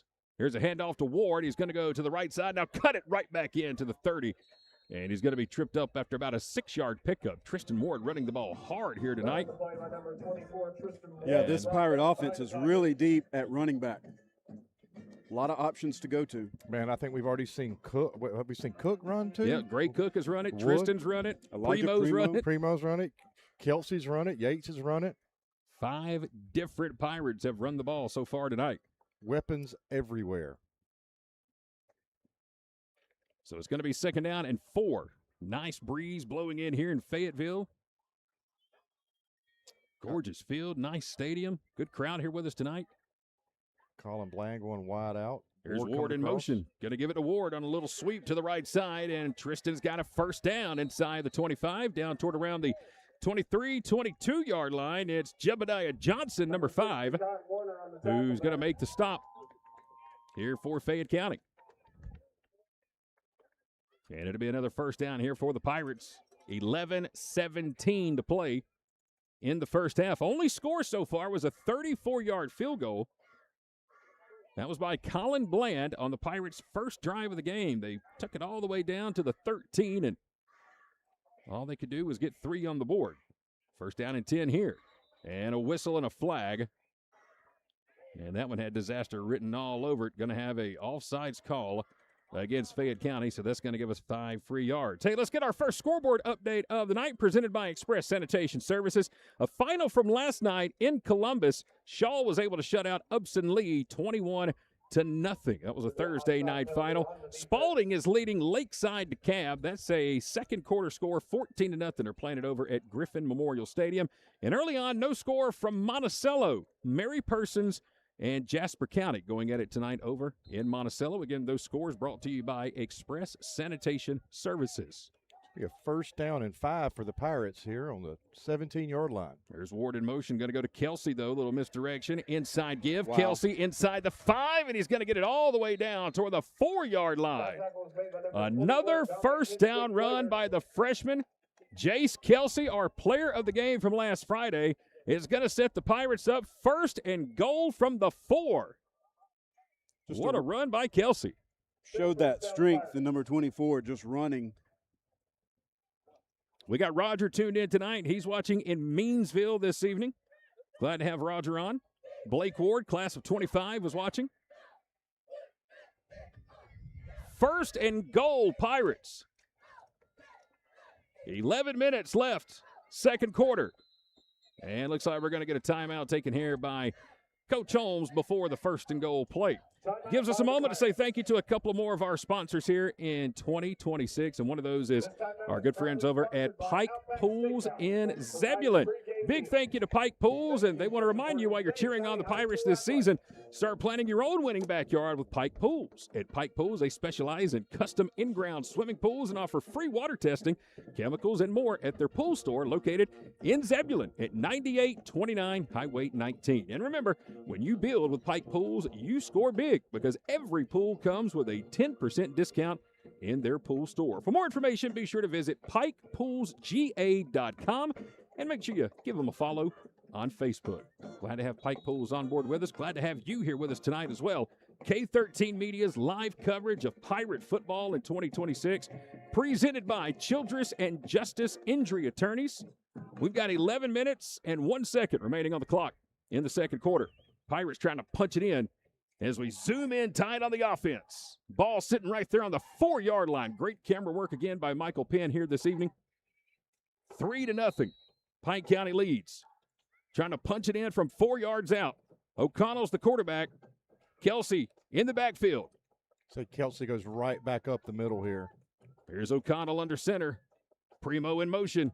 Going to go to Kelsey, right side, trying to bounce it away, and he's hit hard around the 2-yard line. He got a couple, but boy, he earned them. A huge hit. A big collision down around the 2-yard line on number 25, Kelsey for Pike County, and number 21, Dominic Clater, the senior. He came in and absolutely lowered the boom on the Pike County freshman. Good job by Kelsey holding on to that ball there. Makes it 2nd down now. They're going to put it at the 1. 2nd and goal from the 1. Here's a snap. Keelan Yates will take the direct snap. Kelsey's pushing from behind, waiting on the sign, still waiting, no sign yet. They're trying to find the ball. There it is. Touchdown, Pirates. That looked like the rugby-style tush-push. Whatever works. Officially, it's going to go down as a 1-yard touchdown run by Keelan Yates. Man, I tell you what, Keelan, an interception, a fumble recovery. This drive started off of that fumble recovery, and now he punches it in for a touchdown. I'm just glad to see him back on the field after he got up from that fumble recovery, limping a little bit. So Colin Bland will come on for the point after. O'Connell, the quarterback, will hold. It's 9-0 Pike County, trying to make it 10-0.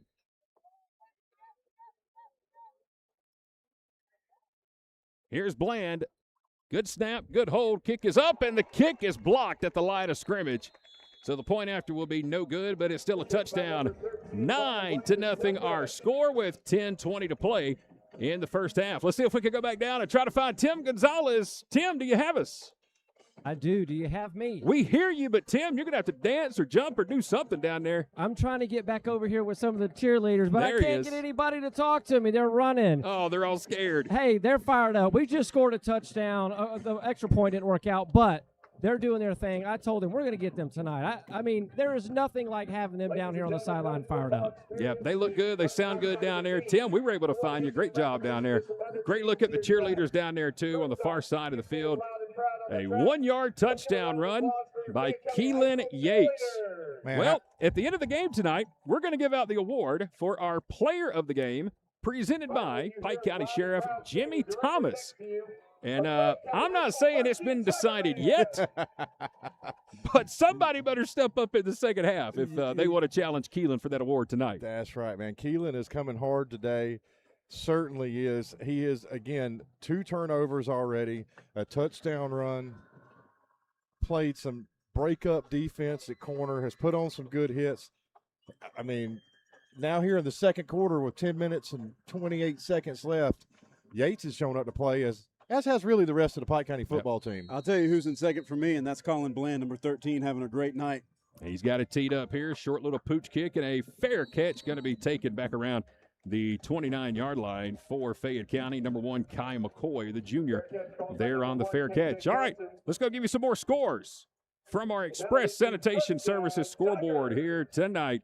We got some games going on. Rutland, who's in our region this year, they're going to be taking on Westside Macon. Jackson is taking on Woodland of Stockbridge tonight. That game is in Stockbridge. Callaway taking on Bowden. And again, Lamar County is taking on Dodge County this evening. Waiting on some scores to come in. Still early on in a lot of these places here this evening. Again, the only final was from last night. Shaw beat Upson Lee 21-0. It has been a tough start to the season for Upson Lee. Lamar County beat them pretty good last week. And last night they went on the road and got shut out. Now they had another lightning delay. I was watching the Facebook feed from Mickey Thrasher, the longtime play-by-play voice of Upson Lee football. First down run here. This is McCoy, and he's going to take it up for about a 2-yard run to the 32, and then there's, goodness gracious, 5, 6, 7 red helmets in there to bring them back, and it'll set up second down and about 9. I love listening to Mickey Thrasher do a game. He does a good job. I tell you what, the only other time that I've ever called football before Chad has blessed me with the opportunity to do so, I got to sit at the Crow's Nest with Mickey for a Pike County game a couple years ago on Fun 101. Whole other level. Mickey's a legend. Mickey's a great guy. Unbelievable. And it's hard to top what he's done in high school football. I believe he's 40-something years now in this area. What an absolute honor it was to be able to sit up there with him. Here's a screen pass out of the backfield. Nothing working on that one. I believe that's Yates, number 8, in there on the bottom of that pile. It is, along with Maddox Storm, number 33. A 1-yard pickup. And it'll be third down and now let's call it about 7. Georgia high school football is lucky to have folks like Mickey Thrasher, who's been around so many years, seen so many great players, so many great moments. And I believe that I don't know how you're ever going to get Mickey to stop. You're not. I don't think he's ever going to quit. He loves it. It's third down and 6. This will be the third down opportunity for the Tigers this evening. Here's Hudson, the quarterback, going to scramble. He'll roll toward the sideline. The pass is caught. Was he in bounds is the question. Yes. Right at the 50-yard line. Elijah Kerr, the senior, number 8. The big tight end there for Fayette County makes the catch. And he tiptoed the sideline. Actually going to put him around the 48-yard line. Still going to be enough for a first. Tigers have had 3 first downs already this game, and 2 of those first downs have come on a 3rd and long.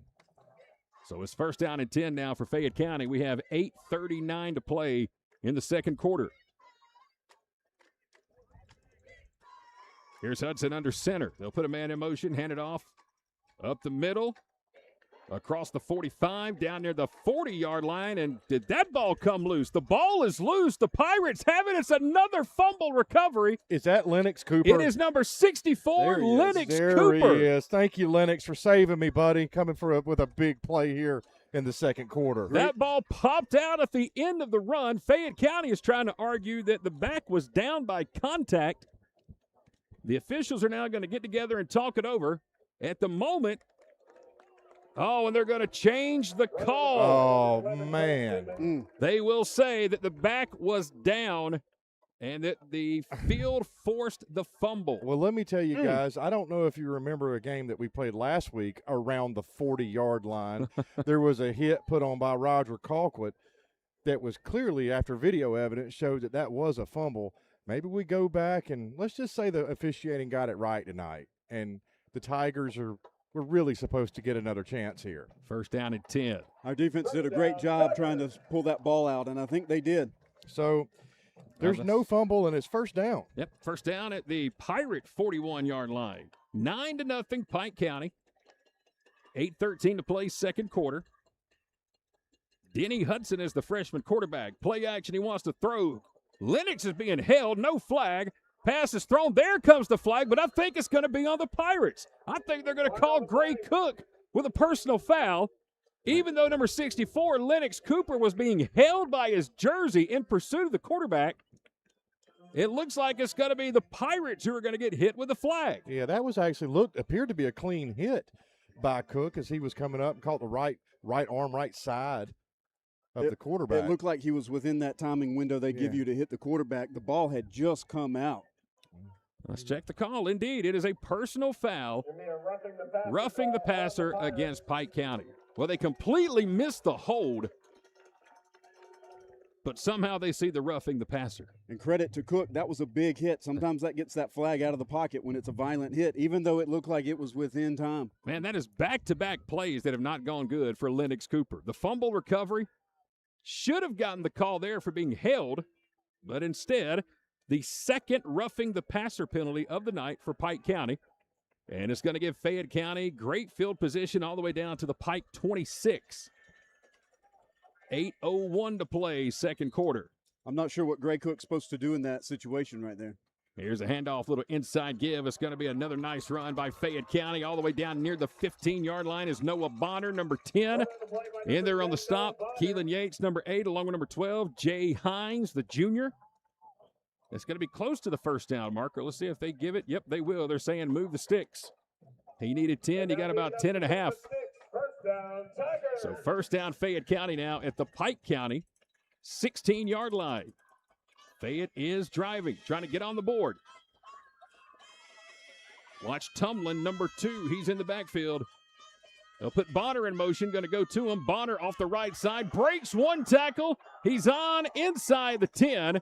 And finally brought down inside the 10-yard line. Maddox Storm, number 33. Keelan Yates, Max McBrayer make the stop. Tristan Ward, number 24, come flying in there. Had a chance to make the stop at the line of scrimmage. But Bonner just ran right through him. And I believe we're going to have a timeout taken here by Pike County. We are. Yeah, big hit by 24. The only thing he didn't do was wrap up. That's right. 7:34 to play. We are in the second quarter. Fayette County is driving. Well, we got this timeout. Let's give you another scoreboard update. Again, presented by Express Sanitation Services. Got a score from Jasper County. Mary Persons has jumped on top of Jasper County. That score is 6-0. Playing that game over in Monticello tonight. That is a game you just do not hear of very often. Mary Persons and Jasper County. Mary Persons, of course, had the big win over Jackson last Friday night at Red Devil Hill. Jackson tonight is in Stockbridge to take on Woodland. No score there. Bowden has jumped out to a 3-0 lead over Callaway. And no score update yet from Lamar County as they're at home to take on Dodge County. Again, those scores coming to you from our Express Sanitation Services scoreboard. Beautiful night here in Fayetteville. We are just off the Courthouse Square in downtown Fayetteville. Here at Fayette County High School, alongside of Chris Childress and Michael Moody, I'm Chad Feltman. On the camera tonight is Michael Penn. And on the sideline this evening with our Sellers Law Firm sideline reports is Tim Gonzalez. It is 2nd and 4 here for Fayette County out of the timeout.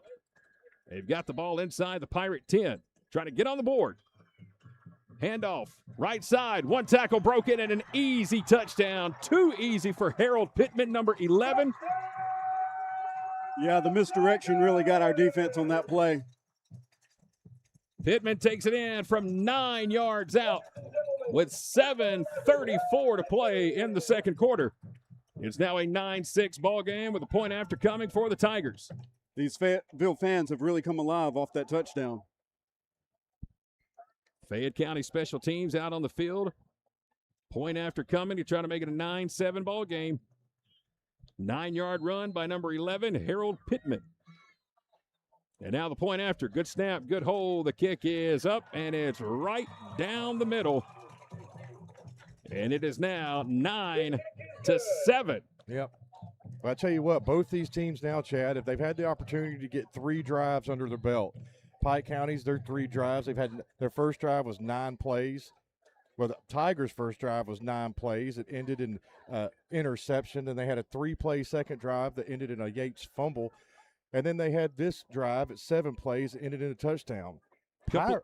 I'm sorry, Chris. Yeah, Pirates went 50 yards on 9 plays in their first drive. It ended in 3 points on a Colin Bland field goal.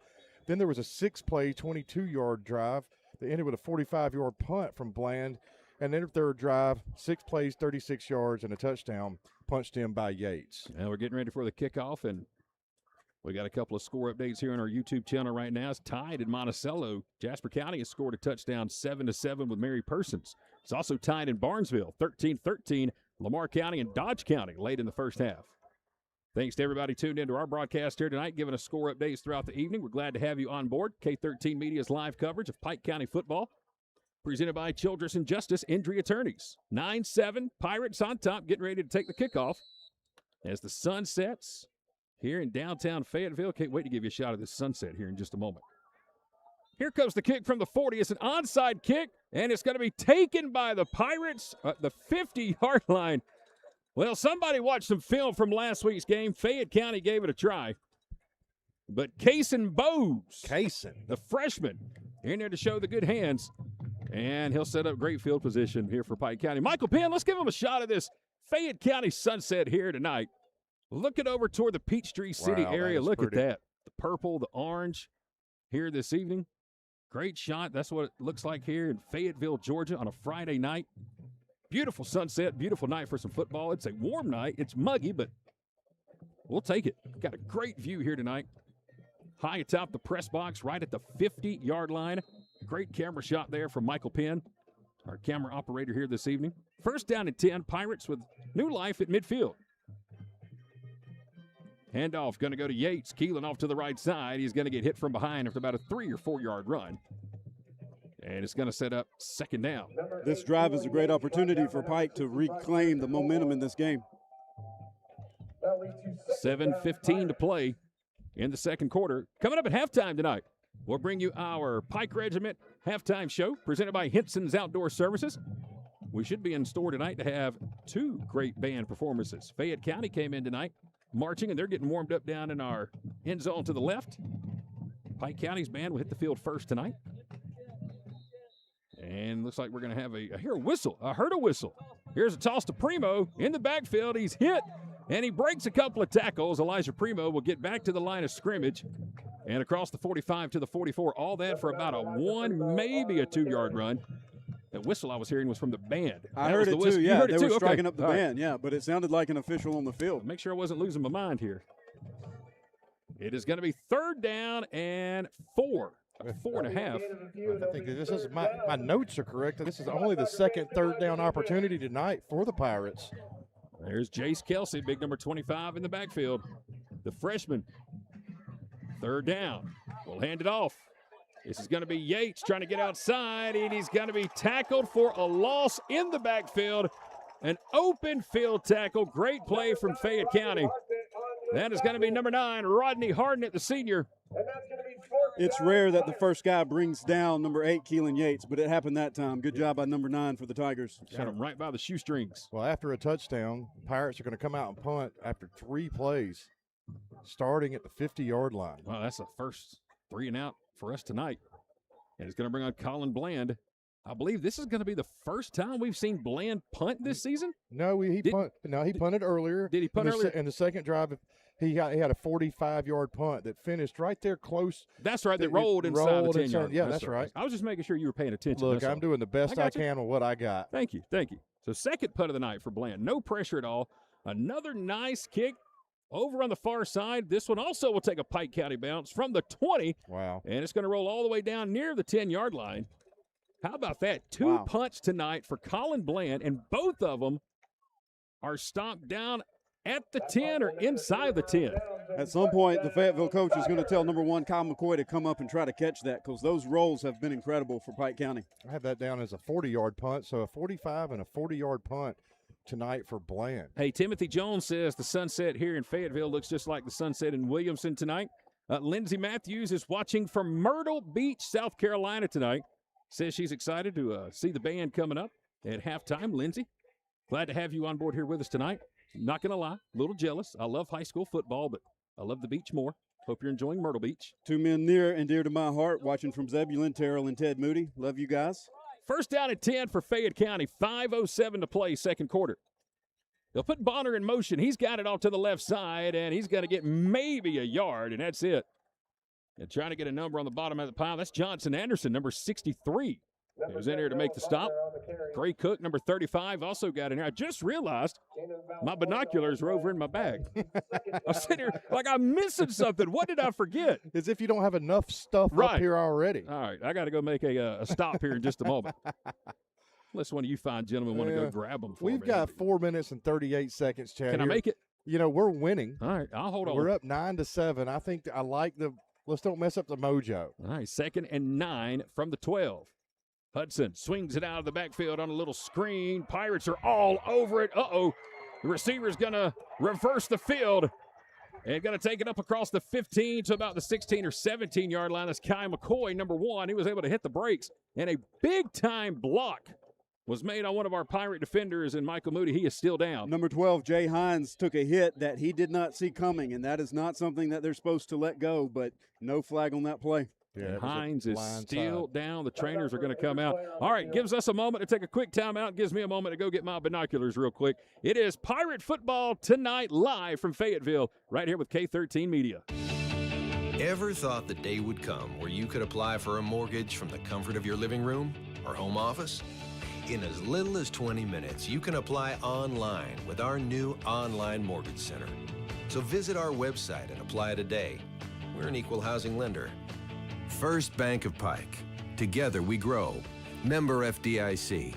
Online at firstbankofpike.com.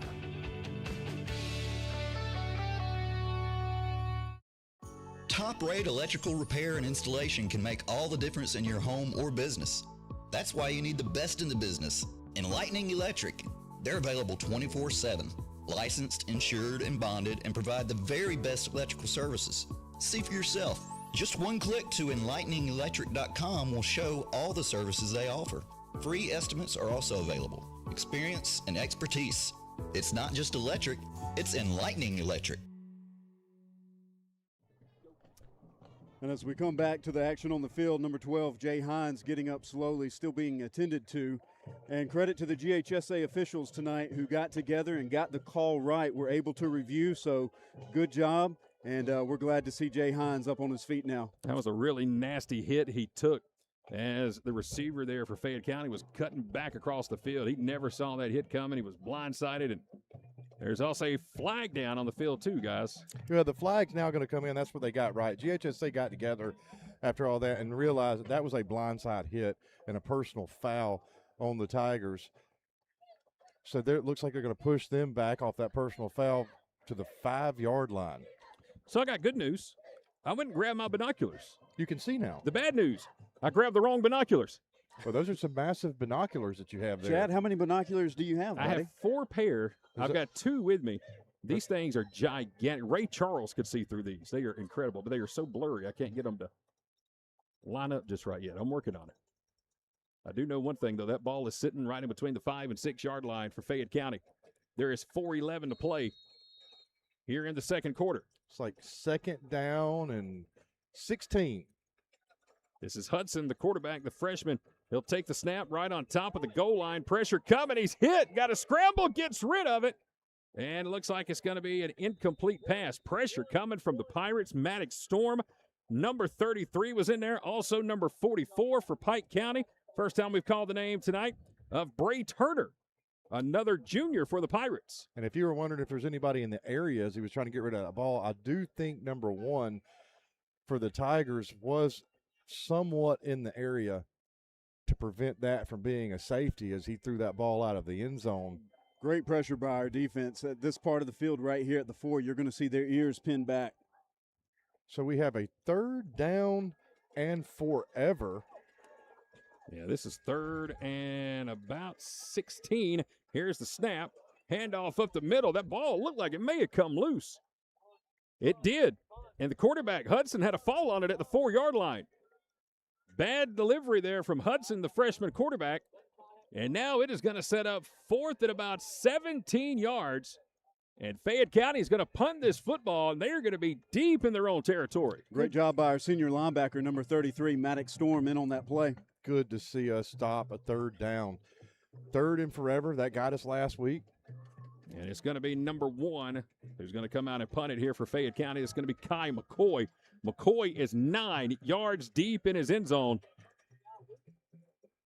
And we got Tristan Ward back to return along with Keelan Yates. This could be big for the Pirates. I like either one of those options. Oh, man, there's so much speed back there. McCoy with the snap. Low line drive kick. Going to take a bounce at the 34. Keelan's going to pick it up at the 40. Looking for a block. He'll cut it back, and not much going to be working there for Keelan. They'll blow the play dead as Keelan got it up to about the 34, maybe the 33-yard line. But great field position here for Pike County. Another great defensive stand by the Pirates. And with 2:52 to play in the first half, Pike County is going to have the ball 1st and 10. Looks like it's going to be right around the Fayette County 35-yard line. Only one timeout to work with 2:52 to go. Well, it's nice to know you've also got a weapon in there in Colin Bland. If you need to get 3 before halftime, Colin Bland tonight, our place kicker and punter, got the first points of the ball game. First drive for Pike County, he delivered on a 34-yard field goal to get the Pirates on the board. We are right in his range right now with the ball sitting on the 35 after we saw him in pregame warm-ups. Hitting balls from around 53, 54 yards. First down and 10. Primo in motion, going to give it to Tristan Ward on an inside counter. Tristan with some room to run, goes all the way down to the 15-yard line. A huge run by Tristan Ward, a touchdown-saving tackle by number 4, DeMarco Collins, the junior. How about the burst of speed there by Ward? Get it all the way down to the 15 inside the Beacon Security red zone. Yeah, we sold it, brought the house to this near side, and then with Ward with the handoff on the far side. Great route, good run. 20-yard explosive run by Ward. Explosive is the right word. He hit that hole, and he was gone. First down and 10 for Pike County at the 15. Ward in motion, going to give it to him. He's here to the near side. 15, 10, inside the 5 to the 4. Tristan Ward with another great run. Not only did Ward do a great job running the ball, but he delivered the contact on that run. Great job by number 24. Not a bigger kid, but wow, he showed some explosiveness right there running into number 9. So it's going to be 1st and goal now for the Pirates.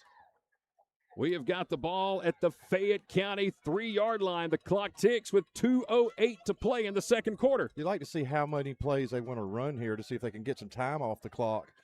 Since Taylor will be, or the Tigers will be receiving in the second half. Here's the handoff to Kelsey. Flag comes in. Kelsey takes it across the goal line. There's no signal of a touchdown yet. There is a flag in the backfield. I think we had some illegal motion. That's there. what it looked like to me, too. They had 2 guys moving at the same time. Indeed, that is the call against Pike County. So that's going to back us up 5. Still going to be 1st and goal, but an illegal shift will be the call. And it'll put us back to about the 8, maybe the 9-yard line. Pirates trying to punch it in for their second touchdown of the game. Keelan Yates had a 1-yard run earlier tonight. You hate to see those TDs get called back for a young 25, Jace Kelsey there. You didn't know I had that kind of skill in me, did you, Yeah, Chris you know, Childers? People don't get to see look, what happens up here in the booth. Cadillac was bending over and tying his shoes, did not have his eyes on the field at all, and was every bit of what you just heard happen while he was staring at his feet. First down and goal. Busted play. O'Connell's going to get thrown down. There was a bobble on the snap. They were trying to get it off to Keelan Yates, but O'Connell did not take the snap cleanly. And that will force us to burn a timeout, it looks like, with 1:30 to play in the second quarter. Now we're going to be looking at a 3rd and goal from about the 11. Somebody called a timeout, it looked like. The whistle's blue. Whistle's blue, but I don't see. The clock's running, so all right, the clock's running 1:15. Okay. Yeah, I don't know if I'd call a timeout there. You want the clock to run.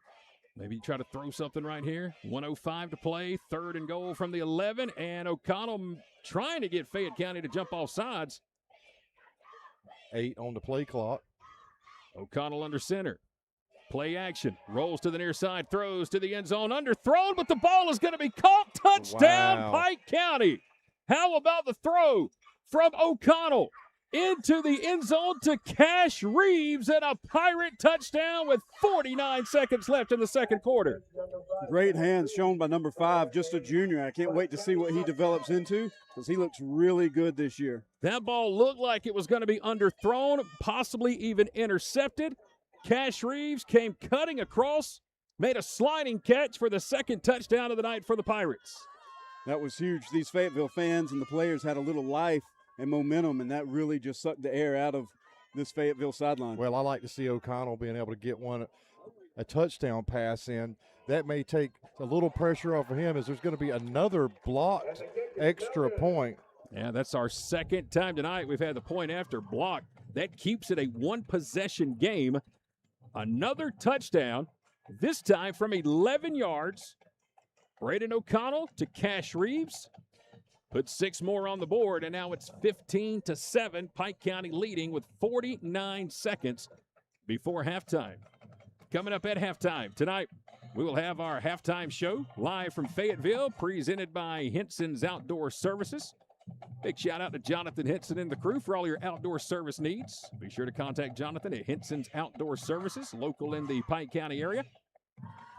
Take care of all your pressure washing, your gutter cleaning, landscaping, and more. Henson's Outdoor Services, proud sponsors of our halftime show coming up. Where tonight we're going to hear from our Pirate Regiment. Can't wait to hear from them. We'll also check in with Tim Gonzalez. As soon as we get that final whistle, we'll send it down to Tim, and he's going to try to catch up with Coach Holmes as the Pirates walk it over toward the locker room. That'll be coming up in about 49 seconds from right now. 15-7. Good shot of the field here tonight at Fayette County High School. As we get ready for another kickoff, Colin Bland will kick it away from the 40. So a 1-yard touchdown run by Keelan Yates and an 11-yard touchdown reception by Cash Reeves.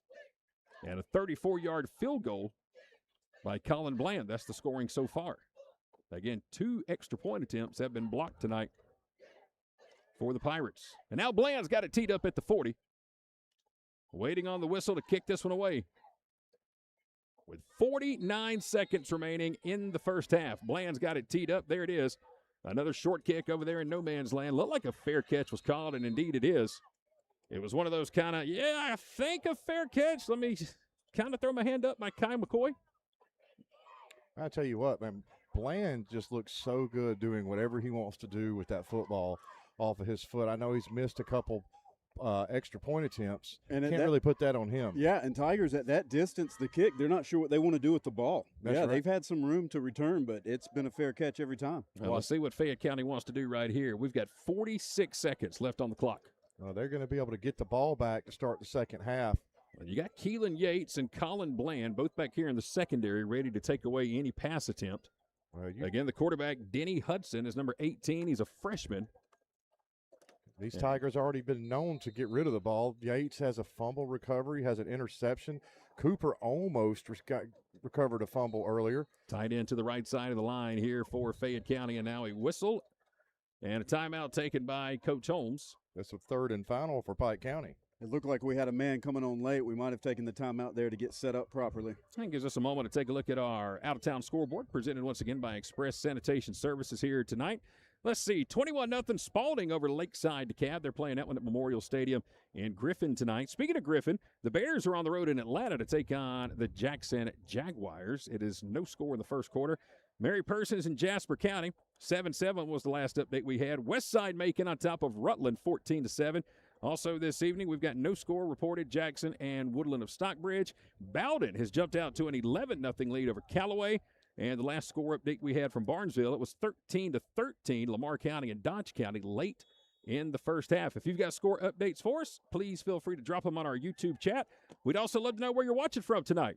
If you're tuned in on YouTube, it's a great Friday night for some high school football. Glad to have you on the broadcast. I'm sure some of you out there have got the grill going tonight, got the TVs going back at home. Glad to have you here with us this evening. We're late in the second quarter, 46 seconds on the clock. Again, our Henson's Outdoor Services halftime show going to be coming up, featuring both bands here tonight. And a word with Coach Stephen Holmes with our Sellers Law Firm sideline report at the end of this second quarter. Tigers have 3 wide out. Well, now number 10 coming across, and he's going to get the ball. Nope, it's McCoy, the quarterback, who faked it to him. They're running a wildcat right now, and that's not going to work because Max McBrayer said, I don't care who's taking the snap. You're not getting by me. A big stop there from number 4 for Pike County. Love it. You know what Max McBrayer looked like right there on that play? What was it, Michael Moody? A missile. Oh, Max. there he did. Max the McBrayer. McBrayer. It was his grandmother that came up with that. All right. Well, Yeah. Fayette County is in no hurry to run another play. There's 20 seconds left on the clock. The clock has stopped, but the team is running toward the locker room. So now they're saying run the clock. Fayette County is going to let it run out. There goes the clock, and we are on our way toward halftime in Fayette County. 15-7, Pike County is on top. Let's see if we can go down with Tim Gonzalez, find them somewhere down there, and see if we can get a word from Coach Stephen Holmes. Tim. Coach, you guys are up 15-7 here going into half at Fayetteville. You guys are moving the ball really well, doing whatever you want. It looks like our offense had a few long drives, but some turnovers and some missed extra points. Tell me about that first half. Now, the biggest thing is these penalties, and they blame missed assignments. You two kick blocks right there. Guys not executing on PAT field goal. No excuse in that right there. We got to go and get these penalties fixed. We cannot be successful committing these self-inflicted wounds like this. Our kids are playing hard. We're not freaking playing smart or disciplined. And we got to champions got to bring this under control and play between the whistles. Thank you, Coach. Appreciate it. All right, Coach Stephen Holmes there with Tim Gonzalez, our Sellers Law Firm sideline report. Thank you, Tim, for that report. Thank you to Coach Holmes. It is halftime in Fayetteville. The Pike Regiment marching out on the field. Folks, we are getting ready for our Henson's Outdoor Services halftime report.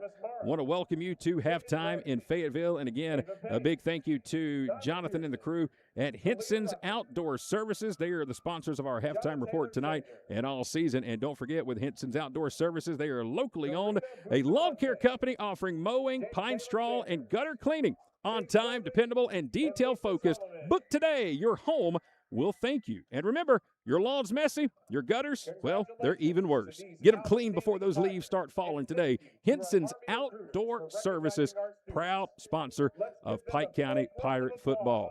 Everybody, it's halftime here tonight in Fayette County. The Pike Regiment is on the field, and we're getting ready to turn it over to our Henson's Outdoor Services halftime to show.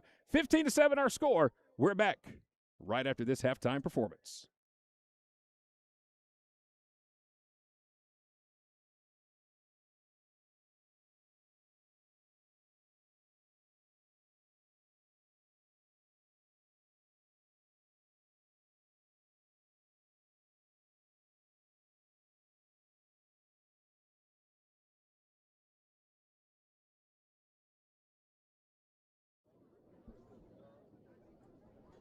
And now, for your halftime entertainment, the Pike County Pirate Regiment. This year's show is entitled Where I Belong. Our show features Jonathan from Country Road, the Tyson Song, and Tie Yellow Ribbon around the oak tree.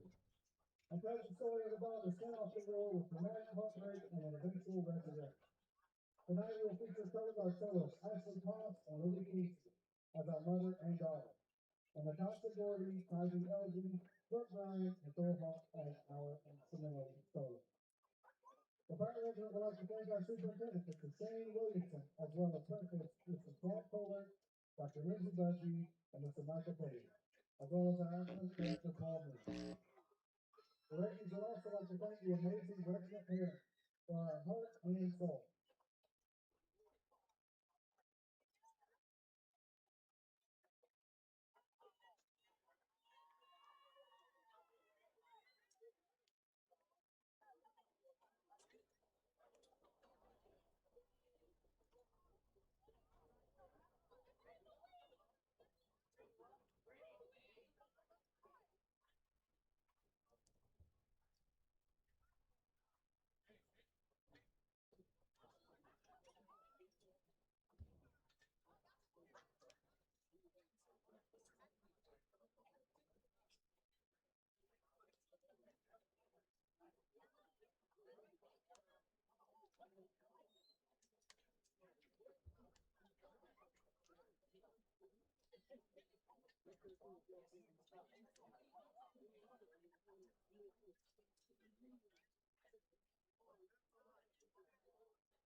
Director of Band, Lee Ewing, is filling in for our drum major this evening.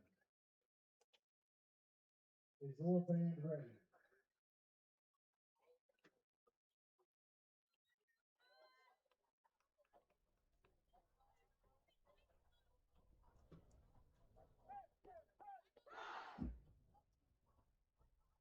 You may take the field for exhibition.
All right, fans, once again, our halftime show here tonight is being presented by Henson's Outdoor Services. It is halftime in Fayette County, 15-7. Here's our score. The Pirates are on top of the Fayette County Tigers thanks to a touchdown with just about 45 seconds left before half. We'll take us a quick timeout. When we come back, Fayette County's marching band going to be on the field to get you ready for their performance here at halftime in Fayetteville. 15-7, Pirates on top of the Tigers. Roofing, gutters, concrete, fencing, siding, and painting. That's just a sample of the services offered by Advanced Roofing and Interiors. Advanced Roofing and Interiors is also a Master Elite certified company. Only 2% of all roofing companies in the U.S. can say that. They also offer the best warranties in the business. 25 years on labor, 50-year manufacturer warranties. If you need work done around your home, office, or church, go with the best. Advanced Roofing and Interiors. Dedication, compassion, and integrity. We've got the experience and expertise. When you need some help and you feel like there's nowhere to go, you can count on us for everything you need to know. The Sellers Law Firm, where clients become family. Ever thought the day would come where you could apply for a mortgage from the comfort of your living room or home office? In as little as 20 minutes, you can apply online with our new online mortgage center. So visit our website and apply today. We're an equal housing lender. First Bank of Pike. Together we grow. Member FDIC. Online at firstbankofpike.com. Top-rate electrical repair and installation can make all the difference in your home or business. That's why you need the best in the business. Enlightening Electric. They're available 24/7. Licensed, insured, and bonded, and provide the very best electrical services. See for yourself. Just one click to enlighteningelectric.com will show all the services they offer. Free estimates are also available. Experience and expertise. It's not just electric, it's Enlightening Electric. It is halftime here in Fayetteville. We are getting ready for the Fayette County Tigers Marching Band, their 60th anniversary in 2026. Ladies and gentlemen, we're glad to have you on board with us here Friday night. K13 Media's live coverage of Pike County Pirate football. We're at halftime, 15-7 our score. And once again, here to take the field right now during our Henson's Outdoor Services halftime show, celebrating their 60th anniversary, the Fayette County Marching Tigers.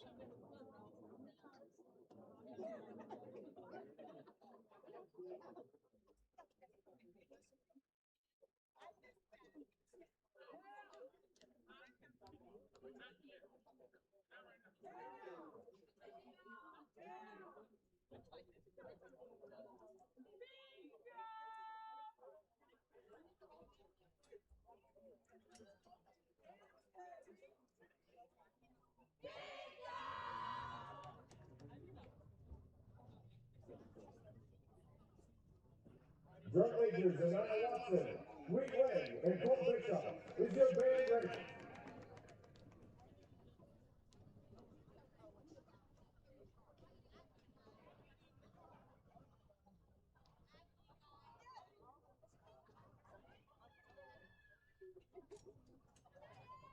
Let's give it up for the 2026 Marching Tigers!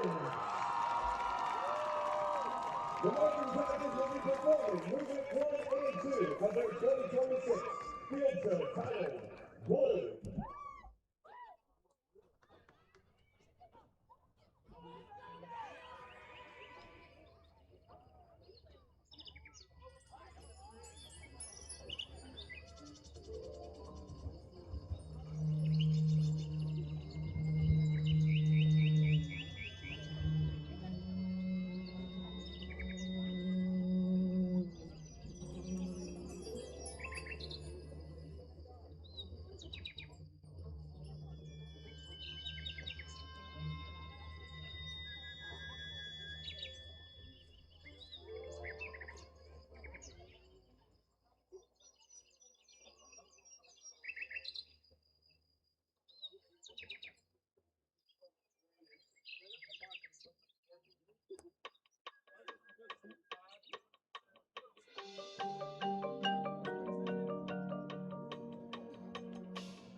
Ladies and gentlemen, the Fayette County High School Marching Tiger Band. Well, fans, we were certainly in for a treat here tonight with both of our marching bands. Again, the 60th anniversary of the Fayette County Tigers marching band here tonight. It is halftime. 15-7 is our halftime score. And once again, that halftime show here tonight and all season long being presented by Henson's Outdoor Services. Big thank you to Jonathan Henson and everybody at Henson's Outdoor. Folks, if you love the bands as much as we do, be sure to tell Jonathan Henson thank you next time you see him. And remember, Henson's Outdoor Services, locally owned lawn care, offering mowing, pine straw, and gutter cleaning on time, dependable, and detail-focused. Book today. Your home will thank you. And remember, your lawn's messy. Gutters? Oh, they're even worse. Thankfully, Henson's Outdoor Services fixes both. So call today before your HOA does. Again, thank you to Henson's Outdoor Services. All right, they've put about 4 minutes on the clock before we get ready for the start of the third quarter. We'll take us a quick timeout. When we come back, we'll get your first half updates and analysis from Chris Childress and Michael Moody right after this timeout. Is K13 Media's live coverage of Pirate football, presented tonight by Childress and Justice, live from Fayetteville, Georgia. Roofing, gutters, concrete, fencing, siding, and painting. That's just a sample of the services offered by Advanced Roofing and Interiors. Advanced Roofing and Interiors is also a Master Elite certified company. Only 2% of all roofing companies in the U.S. can say that. They also offer the best warranties in the business. 25 years on labor, 50-year manufacturer warranties. If you need work done around your home, office, or church, go with the best. Advanced Roofing and Interiors. Ever thought the day would come where you could apply for a mortgage from the comfort of your living room or home office? In as little as 20 minutes, you can apply online with our new online mortgage center. So visit our website and apply today. We're an equal housing lender. First Bank of Pike. Together we grow. Member FDIC. Online at firstbankofpike.com.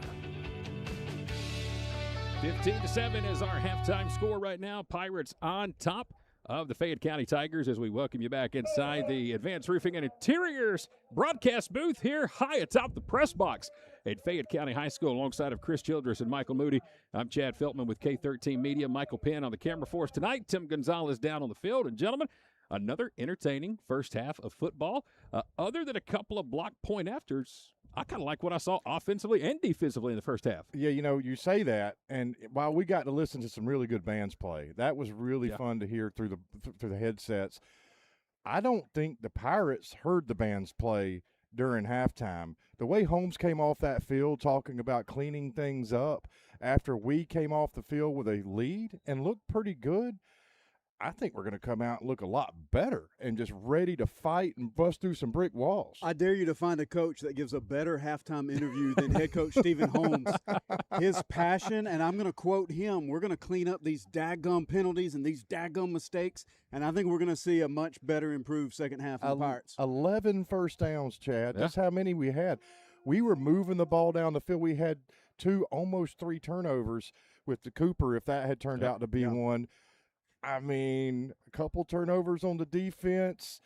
It's complimentary football this week, Well, like Michael Moody said, that's 2 weeks in a row now we've heard from Coach Holmes going into halftime, and the three of us have been up here ready to just get going, fired up, ready to get down on that field, and then remembered, oh, wait a minute, it's everything we have to walk up the stairs without passing out, much less try to play down there with those guys. But listen, 2 touchdowns, 1 through the air, 1 on the ground, a 34-yard field goal. I'm really liking in these first 2 games what I've seen from Colin these first couple of games. This young man, special teams, the punts, the field goals. Last week a 24-yarder, this week a 34-yarder. I'm really liking what I'm seeing from Colin Bland the first couple of games. Yeah, Colin Bland, look, he's the 2 punts he had today that's already tonight. He's put them down and just buried those Tigers deep into their territory. Yeah, 1 inside the 5, 1 inside the 10. That's right. And then when he's been kicking off, he's pooching that ball in like no man's land where they can't do anything with it.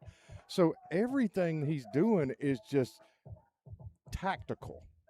Really like to watch him out there play football. I don't know necessarily. Moody and I were talking about during the break while the bands were playing about those point afters, how maybe he could fix that or get that addressed. Maybe he needs to get the ball up, as Moody said, get out the The 9-iron. The yeah. 9-iron. Get under that thing a little bit. Like Michael Pierce and Kent Strickland winning the Griffin Cup this week. Oh, Congratulations. Congrats. Yes. Yeah. Congrats to Pearson. Well, it is 15-7 right now at halftime. The team's getting ready to come back out on the field. As a matter of fact, they're out there right now. They're starting to stretch and warm up, so we'll flip our camera view around. And there are the Pirates doing their stretches, getting ready for the start of the second half. We've got about 1:45 on the clock. Did I say Hunter Strickland? I meant Kent Strickland. I think you said Kent. I think you said Kent. I think you said Kent. That sounded about right. That's okay, but Hunter's out there too. He's one of them Strickland boys. Guys, we just got an update here from Tim Gonzalez down on the sideline. Tim, tell us what you were reporting in the text message there. All right, great report, Tim Gonzalez. Thank you very much. Guys, can you hear me? We got you, Tim. Yeah, Go ahead. I'm on the sideline with our team doctor, Phil, athletic trainer Phil, and he's got an update for us. I guess someone got sent off for x-rays? Yes, Jay Hines is on his way to the emergency room. They're going to check him out, check out, see what happened to him. He got hit on that block. They're going to hopefully he's going to be fine. He'll be good next week. Well, there's your Sellers update from the sideline, a little injury report update there. All right, thanks a lot, Tim Gonzalez. So Hines, number 12, who had a couple of big plays in that first half, off to the emergency room, the hospital here. Remember that was a blindside hit. Yep. That he took coming across that turned into a late flag. Really going to be praying for that young man. Right, and good job by our coaching staff doing the right thing and making sure he gets the medical attention he needs. Yep. That was a tough hit. And I tell you what, just to give a shout out to our trainer and doctor on the sideline. This is his first year with the Pirates. I talked to him earlier, he's been doing this for many, many, many years. Came from Chad Kohler, our principal at the high school, got him over here from, I believe he's at Ola. So glad to have him over working with our players. Great shot of the Pirate defense right there as they're going to be starting the second half on the field. It is 15-7. Before we get started with the second half, let's quickly give you some score updates from our Express Sanitation Services scoreboard as both teams come out on the field. Spalding is up on Lakeside to Cab 21-0. No score. Griffin is in Atlanta to take on Jackson tonight, the Jackson Atlanta Jaguars. 7-6 halftime score in Monticello right now with Mary Persons on top of Jasper County. We'll give you a few more updates after the kickoff. Pirates are going to be kicking it off to Fayette County. It is 15-7. Let's see if we see Colin Bland right here kick it off and land right about that 30. I want to see how far he can kick it. He's been putting it right there in no man's land all night. I want to see him rear back and how far he can get this thing. Ball's teed up at the 40. A hot, humid night in Fayetteville. We are ready for the start of the third quarter. Pike County and Fayette County. Bland's got it teed at the 40, and he does put a charge into this one all the way back to the 3, and then it's going to roll into the end zone for no return. How about that kickoff from Colin very Bland? Impressive. All the way down to the 3-yard line. No return by the Tigers. They'll come out first and 10. All right, other scores tonight. Still no score update. Jackson and Woodland. They're in Stockbridge this evening. Bowden has an 11-3 lead on Callaway.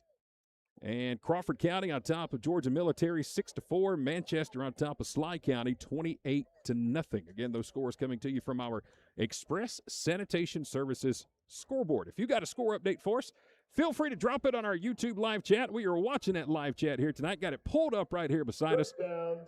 Watching everybody tuned in to the broadcast tonight. We are glad to have you. It's going to be 1st down and 10 for Fayette County. They will come out with the ball at their 20-yard line.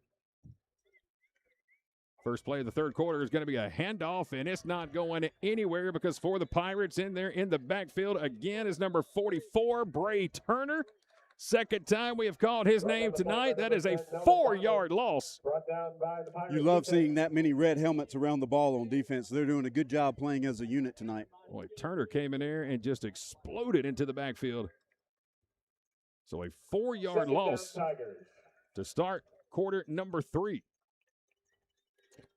It's going to be 2nd down and 13. Call it a 3-yard loss. Ball's back to the Fayette County 17-yard line. Again, the quarterback here tonight for the Tigers is a freshman wearing number 18. That is Denny Hudson. He works out of the gun. He'll take the snap. He's going to look deep downfield. Has a man wide open. Is caught at the 40 and brought down at the 35-yard line. Tristan Ward with a touchdown saving tackle. on number 1, Kai McCoy, who just snuck behind everybody and took it all the way down to the Pike County 34-yard line. Well, Chad, I was about to say that 24's coming in and actually replacing Hines, who we just talked about in the injury report. And sure enough, these Tigers went right after that matchup with Ward coming in after for Hines. Ward did such a good job saving a touchdown that his teammates come back to the defensive huddle giving them high fives. Great effort being there, shown there by number 24. Biggest Great play of the teammates. night for Fayette County as they have it down now at the Pike 33. It's 1st and 10. Here's a handoff off to the right side and absolutely nothing working. Storm, number 33, in there to finish it up. Trying to see who was on the bottom of that pile. That's Gray Cook, number 35. Pittman was the ball carrier. He's going to lose a yard. 2nd and 11. They have not had much luck running it up against the middle with us tonight. Our defensive line there tonight. Baldino, number 52, also in there, number 44. Called his name several times here tonight. Bray Turner. It's going to be 2nd and 11. 1-yard loss. Tigers with the ball. Pirates with the lead. Just underway in the 3rd quarter. First drive of the 2nd half. Hudson going to hand it off to Pittman, who takes it up the middle, and Max McBrayer going to get them first, but it's going to be Keelan Yates and Baldino who's there to finish it up right at the first down marker. It is going to be very, very close, and it is a first down. That's one of the tougher runs we've seen by the Tigers tonight. Good job by their number 11, Harold Pittman, running the ball hard there. So a nice run by Pittman. Another first down. Again, just a one-possession game.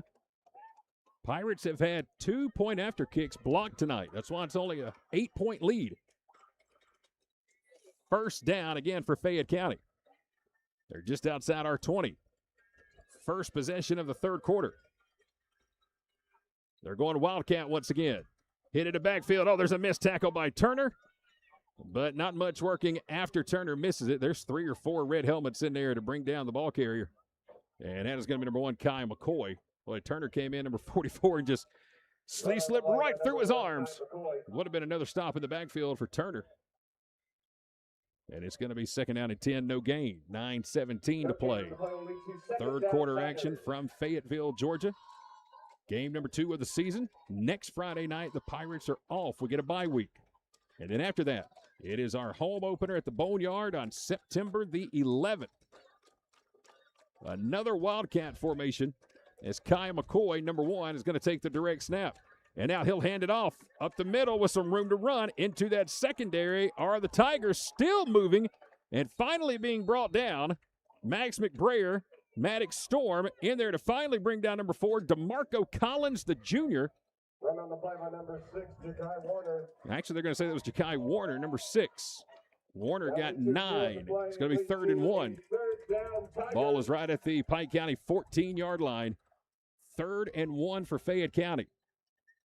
I think this is where being in a dogfight last week with Taylor County is going to help us tonight. Keep composure because it's just a one-score game, even though it seems like Pike has dominated. And the defenses look really good, really scrappy. Yeah. Let's see what they can do on this 3rd and short. Kai McCoy again in the backfield. Fayette County has gone all Wildcat here. After the long pass reception, McCoy's got a high snap. He'll cut it back inside. He should have enough for a first down. But there is a flag on the play. Lennox Cooper, number 64, was in there to make the stop, but it looks like we're going to have a hold against Fayette County. We do indeed. So that'll bring the Tigers back. Again, told you that Pike County is off next Friday night. Fayette County is going to be in Stockbridge. They'll take on Woodland High School. There'll be a holding penalty on the offense. Again, Fayette County looking for their first win since September of 2023. They beat Riverdale. Since then, it's been a tough go for it. They were credited with a win a couple of years ago, but it was after a forfeit. I guess a win is a win either way. That's right. Technically, they got the win, but it was after the season was over when Mary Persons had to forfeit their season. But they have not had an outright true victory since they beat Riverdale in September of 2023. They're hanging close here with the Pirates tonight. It's 15-7. 3rd quarter. Denny Hudson, the freshman quarterback, is checked back in on 3rd and 11. He'll work out of the gun for Fayette County. He's got 4 receivers. Takes a snap. Going to roll to his right, looking for a block. Now he'll fire toward the sideline, and was it caught? Let's see. It was. An incredible catch right at the first down marker. Boy, what a catch there by the Fayette County Tigers. Another third down conversion. 3rd and 11. Guys, you mentioned this losing streak by the Tigers. As a Pike County fan, we've experienced some of those too. Yep. However, the team that we see under Coach Stephen Holmes, it shows you how far he's brought this program. Well, I tell you, you can't turn them. You can't turn a blind eye to them. They're out here fighting. They're resilient. They're tough. I'm using a lot of adjectives I think that some of these players have even used. The unity out there is for real. 1st and 10, Fayette County from the 11. Here's the handoff, a high snap, and nothing working on that. Maybe a yard if the spot is generous. It was number 6, the ball carrier, Ja'Kai Warner, the sophomore, and they will give him a yard. That high snap broke that play up. Hudson did a good job to go up and catch it, but it broke the play up, and it gave Pike County's defense time to get through the line. 1-yard pickup, 2nd and 9. Fayette County can get a first down at the 1-yard line. 6:50 to play, 3rd quarter. Tigers have had the ball the entire 3rd quarter so far. Almost halfway through the 3rd. It's 2nd and 9 from the 10. Hudson's got Warner, number 6, to his right. Play action. Hudson wants to throw. Pressure coming, and he's going to be wrapped up and sacked. It's Lennox Cooper, number 64, who comes flying in and brought down the Fayette County quarterback for the first sack of the night. Man, I tell you what, I miscalled his name earlier, Lennox Cooper, and he almost got a fumble earlier, but he just records the first sack, I believe, now for the season of these Pike County Pirates. And did you see the passion getting up by number 64? Great moment for him. Congratulations. That is a 5-yard loss. It will make it 3rd and 14. The ball is at the 15-yard line. Again, Fayette County can get a first down at the 1. And we hear a whistle, and looks like we're going to have a timeout taken by the Pirates. So Pike County will burn its first timeout of the second half with 5:49 to play in the 3rd. Let's see if we can check in with Tim Gonzalez, our sideline reporter. Tim, we can't see you, but are you down there with us tonight? I'm down here hiding behind the team. Listen, perfect time to check in with me. I just got an update that you guys haven't got yet. Okay. But the athletic trainer, Philip Rye's wife, is watching, and she wanted to make sure that we've cleared up. He did not come from Ola. Oh, okay. He did not come from Ola. Union Grove. Union Grove. But we've got him in the boneyard Henry now. County. Oh, come on. I mean, hey, thank you, Miss Rye, for watching and making sure that we're held accountable. And I am still just super appreciative to have him over here working with our Pirates now. I'm glad that our principal was able to get him over here. Well, it's great to have him here. It's great Ola to have him or here. Union Grove. Ola, just Henry County. Well, great to have him. And again, an update on Hines. We'll give it to you right after this 3rd down play. Again, it's 3rd and long. This is what has killed the Pirates the first 2 games of the season. 5:49 to play. 3rd quarter. It is 3rd and 14 from the 15-yard line. Hudson out of the gun, wants to throw. Fade route, corner of the end zone. It is caught, and it's a touchdown for Fayette County. Again, on 3rd and long, they find number 8, Elijah Kerr, in the back of the end zone. A perfectly thrown ball by Hudson to Kerr. And the 2nd touchdown of the night here for Fayette County. And now it looks like the offense is going to stay out there and try to go for 2 and tie this game. It's really hard to defend a ball that's thrown that well. It really is. That was just put perfectly in the corner of the end zone. Perfect throw by the freshman quarterback, Denny Hudson, to Elijah Kerr, the senior receiver. And now Fayette County just a 2-point conversion away from tying the game. Yeah, if Keelan Yates can't knock that ball down, that's a really well-thrown ball. Let's see what the Tigers want to do here. They're going to come out of that Wildcat. Kai McCoy, number 1. And we're going to get a timeout taken here. Fayette County was not lined up the way they wanted to be. So we'll get a quick timeout with 5:43 to play. 2-point conversion coming here in the 3rd quarter. Tonight's coverage of Pike County football being presented by Childress and Justice Injury Attorneys. All right, Mr. Childress, this is your chance to brag about yourself and your firm. And thank you for buying a pregame dinner tonight here, too. That was really nice of you. The Twisted Taco was actually very good. We got all the appetizers there, so I enjoyed it. No, I think we literally got all the appetizers. All we ate was appetizers. All we ate was appetizers, but I'm telling you, wow, that was delicious. Guys, we're an injury law firm. If you're in an accident and you need help, we're here to take care of you. It's really that simple. We have law offices in Zebulon. We have offices in Macon. We cover and we have represented folks from north of Atlanta to Albany, from LaGrange over to Columbus, down even further over to Augusta. We're covering Georgia and covering you. If you're in a wreck and you need a check, you could call Childress and Justice. There you have it. Or you can find Chris Childress basically at any event going on in the Pike County area. Big-time community supporter. Love having you up here, man. Man, I appreciate it so much that you blessed me with the opportunity to come up here and support these young athletes. 2-point conversion coming up here for the Tigers. There's the direct snap off to the right side, across the goal line. And, folks, we are tied. The 2-point conversion is good.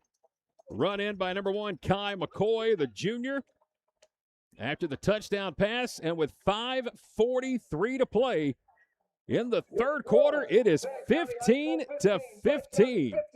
What an impressive drive there by Fayette County. They marched that thing all the way down, took up half of the third quarter, and they're able to capitalize. Yeah, it'll be interesting to see how Pike responds right here because just like we were last week, we're in a dogfight. Yeah, Pike had several long drives in the first half, couple at night. They had 1 3 and out, but there were several long drives. We need one right now to give our defense a rest. We need one right now. We should come down. You wonder if they're going to come out and try an explosive play and just see if we can just punch them right back. I got a feeling you're probably going to see another onside kick. I just got a feeling. Well, great job by number 2, Kason Bowes, because that was a hard bounce that he covered, that he jumped on and covered it well. That was a great recovery earlier tonight. And doing the kicking for Fayette County is going to be number 43, Giovanni Nito. He is their place kicker. Max McBrayer, number 4, is up there on the front line. There's Bowes, number 2.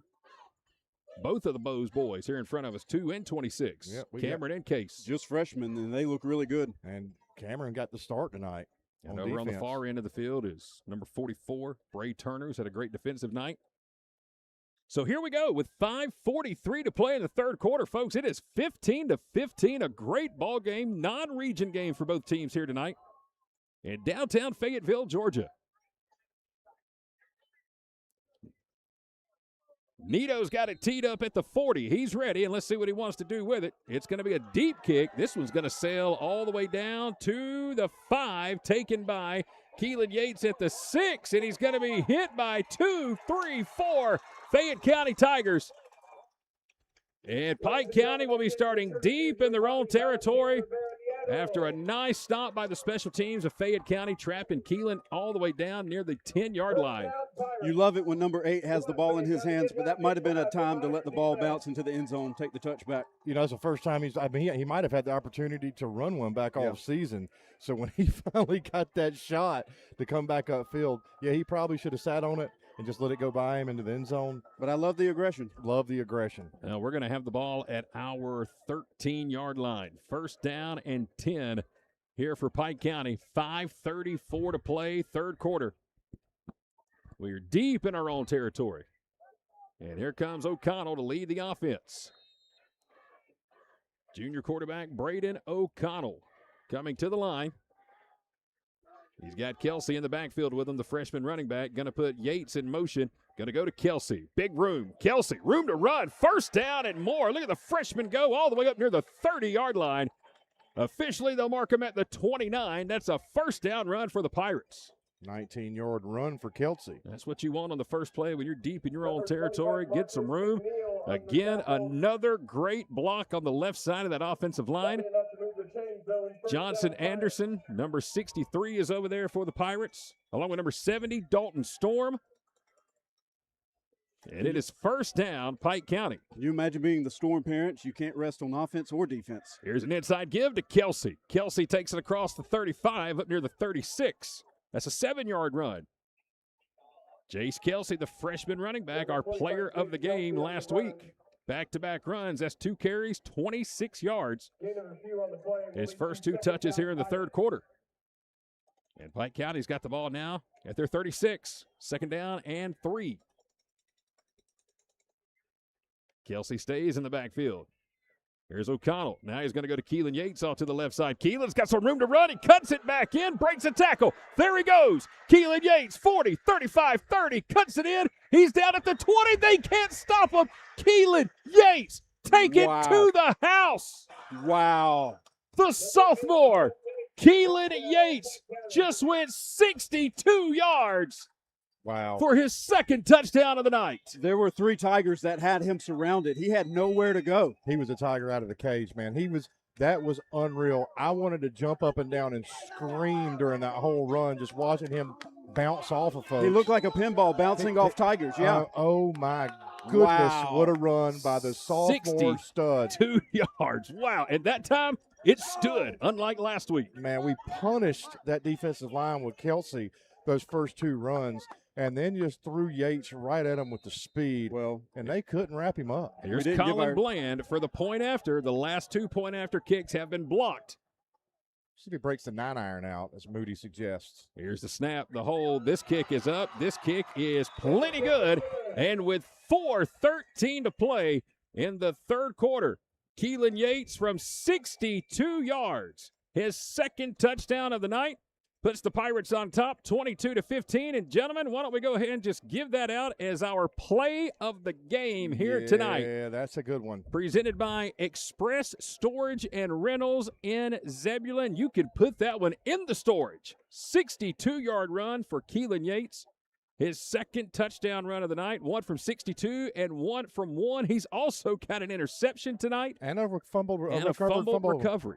He just might sweep it all tonight. Let me tell you, is what you saw then too is as an offense was doing a lot of blocking for Yates as he was going down. Last week there was a block in the back that got it called back. This week looked a lot cleaner.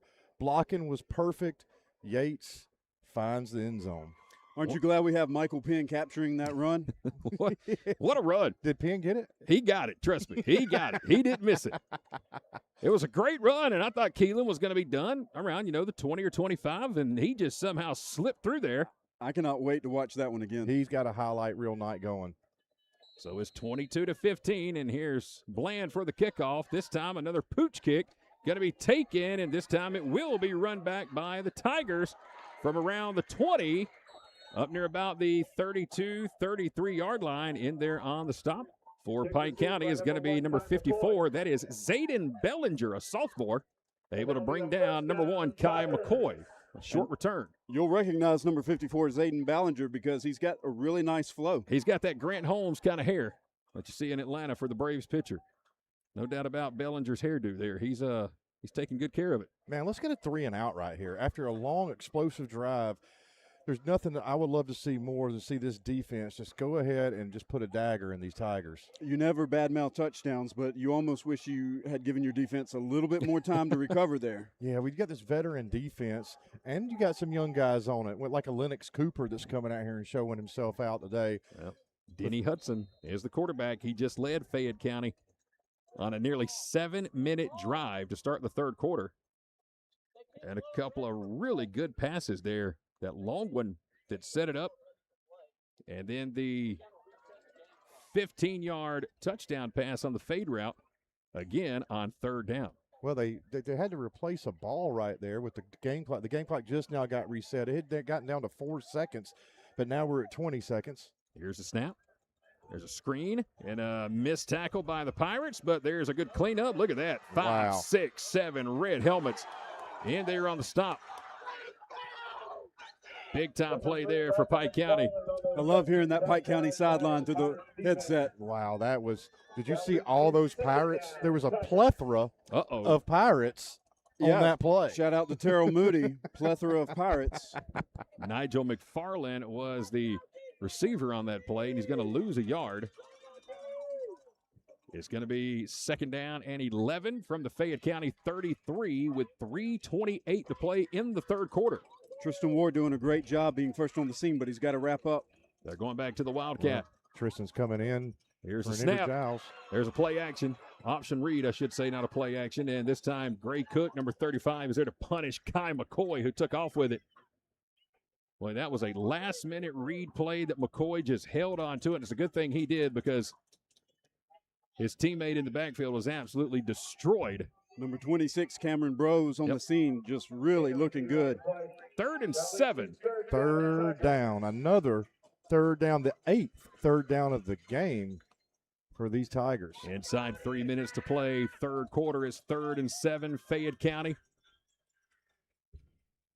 Denny Hudson, freshman quarterback for Fayette County, out of the gun. Play action, he will throw. Looks over the middle, and it's almost picked off by Max McBrayer. Wow. Right off the fingertips. They were trying to find Nigel McFarland. And Max McBrayer come laying out, just about had an interception. It's going to set up 4th and 7. Yeah, McBrayer sold out, almost Superman style, flying through the air, kind of like a missile. You're sold on that, aren't you? Yeah. Oh, yeah, it's happening. At this point, it's stuck. I mean, McBrayer, the missile, he did look like a missile flying across right there, laying out and breaking up that third down pass. How about that? For the first time on a third down play, we're able to stop them. Yeah, it feels good. Now, 4th down, are they going to put somebody back there to Well, punt? they've got Kai McCoy waiting to come in and see what it's going to be here. Man, they're on their 36-yard line. We don't have anybody back to return, and now McCoy looks like he will at least line up in punt formation, although he's not very deep. Well, I think if they punt, we're just going to let it go out there and bounce around and just make sure they're not going to fake it. It'll take a bounce at the 40, and it takes a Fayette County roll all the way down inside the 25, and finally going to roll dead around the 22-yard line. Well, so a good stop there for the Pirates. Defense stands, and with 2:25 to play in the third quarter, it is going to be 1st down and 10, Pike County. So after a Yates explosive play and a great drive by the Pirates to go all the way down the field, the defense does come out and get that 3 and out. Yeah, wow.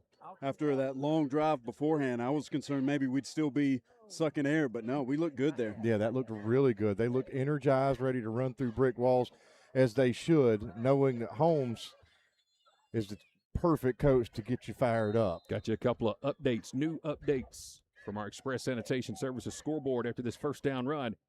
It's 1st and 10 for the Pirates. Yates in motion. Going to hand it off to Kelsey. Left side. Here's Jace with another nice run. Close to the first down marker. He is right at that first down marker. Got to be close to it. Let's see, they give it to him. I think they're going to stop him shy, guys. Maybe about half a yard, right at a yard. At this point, Chad, it almost looks like the offensive line is starting to impose their will on the defense, especially in the middle. Kelsey's getting some big chunks. The last 4 runs have been really good runs. They will now call it a first down. Took a moment. They had to move the chains. So they'll move them, reset them. A nice 10-yard run by Jace Kelsey. It's 1st and 10. Clock starts with 1:50 to play, third quarter. O'Connell's under center. Going to go back to Kelsey. This time he's going to be hit and brought down right around the line of scrimmage. A good stop there for Fayette County. Number 6, Ja'Kai Warner, the sophomore, and a flag will come in late. And let's see, you got a hold against Pike County.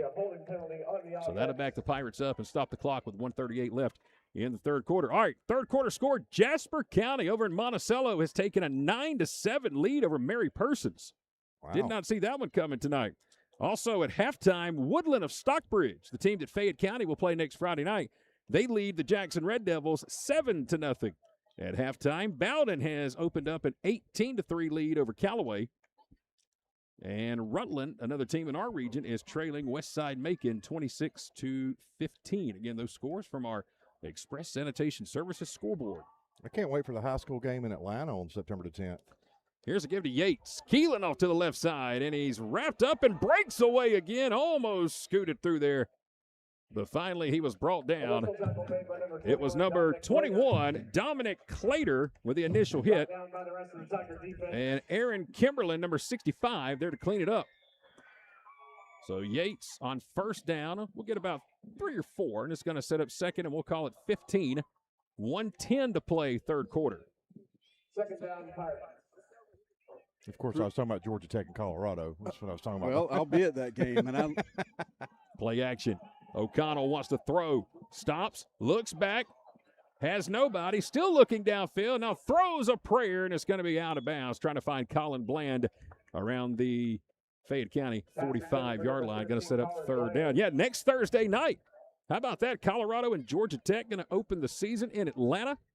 Under the lights, primetime TV. Boy, the Jackets are excited about their football season. Excited about Brent Key. Another year at Bobby Dodd and primetime himself, Dion coming back.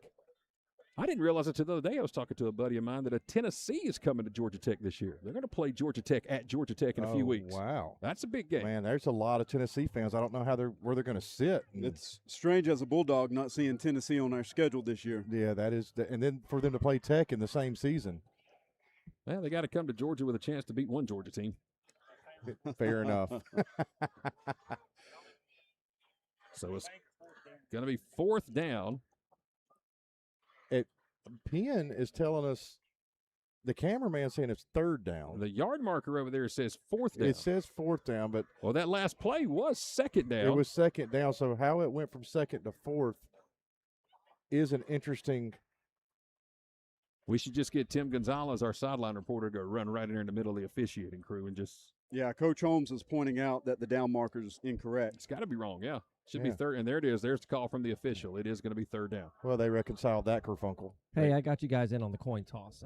I know. Good job, too, Tim. It's been great down there. It's amazing how well you sound when the batteries work. It is. And we it can is. actually. I am going to stop by. Is there still Radio Shacks? Are those a thing? Tim, you've been watching too much Stranger Things. Happy birthday, Mallory. Well, I was on there for 3 seasons, but we cannot do Dollar Tree batteries no more. Were you Vecna? Was that really you? You and Vecna look a lot alike, Tim. No, I have been a walker. I was a walker for 2 seasons on The Walking Dead, so there is a resemblance. I was thinking maybe Demogorgon. You do have a Demogorgon look with that mustache. It kind of works. Tim Gonzalez down on the sideline for us tonight, bringing us our sideline reports presented by the Sellers Law Firm. I had a young man run up to me and ask me if I was Ryan Blaney, so there's that. I love it. Yes, we need to get you a Ryan Blaney NASCAR driver fire suit for Halloween this year. Our Halloween costumes last year were very impressive with Chris Childress and Michael Penn over here. They did really, really well. I was dressed as Abe Lincoln. You did great last year. Yeah, I think I was, or the Reaper. I can't remember what. It was a big hat, and then what was Penn dressed up as? I forgot. What did he Penn? still? The Grim Reaper. He was a Grim Reaper. That's right. Yeah. And he I was scary too. He was. He's scary right now. He was scary. That's why we don't put him on camera. We keep him behind it because he will terrify you. Tim, where are you at down there? I am on the opposite end. See, of course he is. If you look, there he is. If you ever want to find Tim, look to where there's nobody. No, there he he is. Deal. I've got an interview in my back pocket. He's ready. He's loaded. I got you. This would have been a great time to do it. Yeah, this would have been a really good. Now I've got the paparazzi on me over here. Yeah, I don't see any paparazzi on you at all. You were standing next to the stuff they're wanting to pack up in the truck. He acts like he didn't knowingly go find the cameraman down I don't know where that pack of Skittles went. That would have been nice. Yeah. Guys, this year's Halloween game, we're on the road on 10:30. We'll be at Northeast. And let me tell you, that's a good Northeast-making team. Had a huge win last week. They were in the semifinals, actually the state finals a couple of years ago. They have a really, really good program down in Macon. That is going to be a tough region game, our next to last region game of the season. Hey, so are we dressing up for that? Yes, Tim, you are.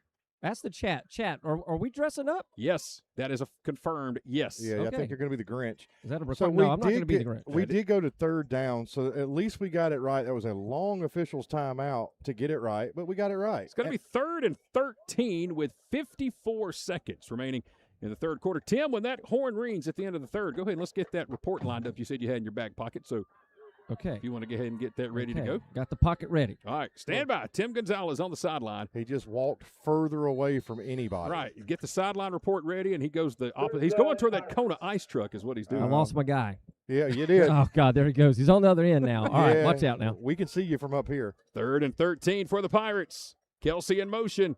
Here's O'Connell wanting to throw over the middle to Cash Reeves, and he dropped it. Almost made a one-handed catch. It was thrown behind him at the 45, and it'll set up 4th down. Good try there by Reeves, who has a touchdown catch tonight. Yeah, right before halftime, he was pulled able to that get one in. ball off his shoelaces for that catch. Yeah, you know what? I think if he didn't get his hand up behind him and swat that down, that may have found its way in a Tiger's paw. Well, we're getting ready for our third punt of the night from Colin Bland. He's going to kick this one back from around our 15-yard line. And back to return for Fayette County is number 1, Kai McCoy. 49 seconds remaining, third quarter. Each team has scored a touchdown here in the third. Bland has already kicked 2 punts over 40 yards. Well, here comes this one, another rugby-style kick, and another incredible punt taken at the 40 by McCoy. McCoy trying to race up in front of his sideline, run out of bounds by Elijah Primo after a very short return of only about 5 or 6 yards. So that was a 41-yard punt and a 6-yard return.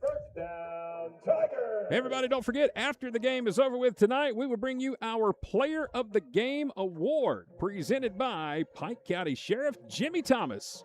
Last week, it was Jace Kelsey, the freshman. We'll find out tonight after the game who the player of the game is, and Tim Gonzalez will have that report down on the field, and that player of the game will receive a free meal to Ruth's Restaurant right beside Pike County High School. That'll be coming up after tonight's game. 22-15 is our score. What a beautiful shot there on the field. Friday night in Fayette County, Georgia. K13 Media live. Glad to be with you this evening. Here's a handoff, left side. Pretty good run across the 50-yard line, and still moving is McCoy. I mean, he is still chugging. He's got it all the way down to the first down marker. Johnson Anderson, Max McBrayer in there on the bottom of that pile. Actually, I beg your pardon, that's not McCoy on the run. That was number 19 that time, and that is Miles Shelton, a junior. First time we've called his name tonight. It looks like these Pirates are trying to actually keep them stood up to try to get after the ball and knock it loose. Yeah, we'll move the chains. Enough for a first down. Let's see if Fayette County runs another play. There's only 18 seconds remaining in the third. If they do, this should be our final play. And they will get one more off. Hand off to the right side, and another good run behind that offensive line by number 10, Noah Bonner. Bonner's going to pick up 7, and that will take us to the end of quarter number 3. Each team with a touchdown. And we go to the fourth quarter where your score, Pike County 22, Fayette County 15. All right, time to go back down to Tim Gonzalez for a Sellers Law Firm sideline report. Tim. Were you guys able to keep up with me? We got you. Okay, well, here I am with, speaking of fourth quarter, heading to crunch time, Jimmy Thomas, Sheriff Jimmy Thomas, player of the game. I am here with none other than one of his finest, Pike County's own, SOR Deputy Johnson. So tell me, how hard is it for you to keep up with a game as it's going on? Because you're not just here to watch football. Correct. I'm looking all over the place, so I have to have eyes everywhere. It's pretty difficult, but I get some of the good things off of it. So is Sheriff Thomas at home watching, and is he like texting you like, hey, like what sort of, how does that go as far as like player of the game? Like, do you get any influence, or is he just telling you what we need to do? Sometimes I get a little bit of influence in there. Okay. All right. So any predictions so far? Because I know you might not see every play, but you certainly get the energy of what's going on. I see you high-fiving everyone. Who do you got so far? What would be your early bid? I got the powerhouse, Keelan Yates. Ooh, Powerhouse. That's what I was going to ask. I was going to ask okay, who would be his front runner for player of the game, and it sounds like Keelan. Well, there you go. That is who I had in my pocket. Deputy Johnson, keeping the kids, the boys, girls safe all day at school. But he's also out here at the games on Friday nights. So if you see him, tell him thank you. And don't ask him who the player of the game is because he doesn't know yet. Oh, I think he does know. And the student body loves Jack Jack. What was that? What'd you call him?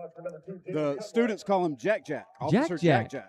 Officer Jack Jack. Okay. Well, now we're closer friends because I didn't know that. He's also, I believe he's a golf coach for the high school team. Tim's just trying to do anything he can right now to get out speeding tickets in Pike County. Yeah. That's what Tim's working on right now. Football game out here, he finds a law enforcement officer to interview. Yeah, Tim, we see how you're working down there. Again, that report presented by the Sellers Law Firm. Big thank you to Jody Sellers and the Sellers Law Firm for helping us step up our broadcast coverage this year with our sideline reports. We are going to the fourth quarter.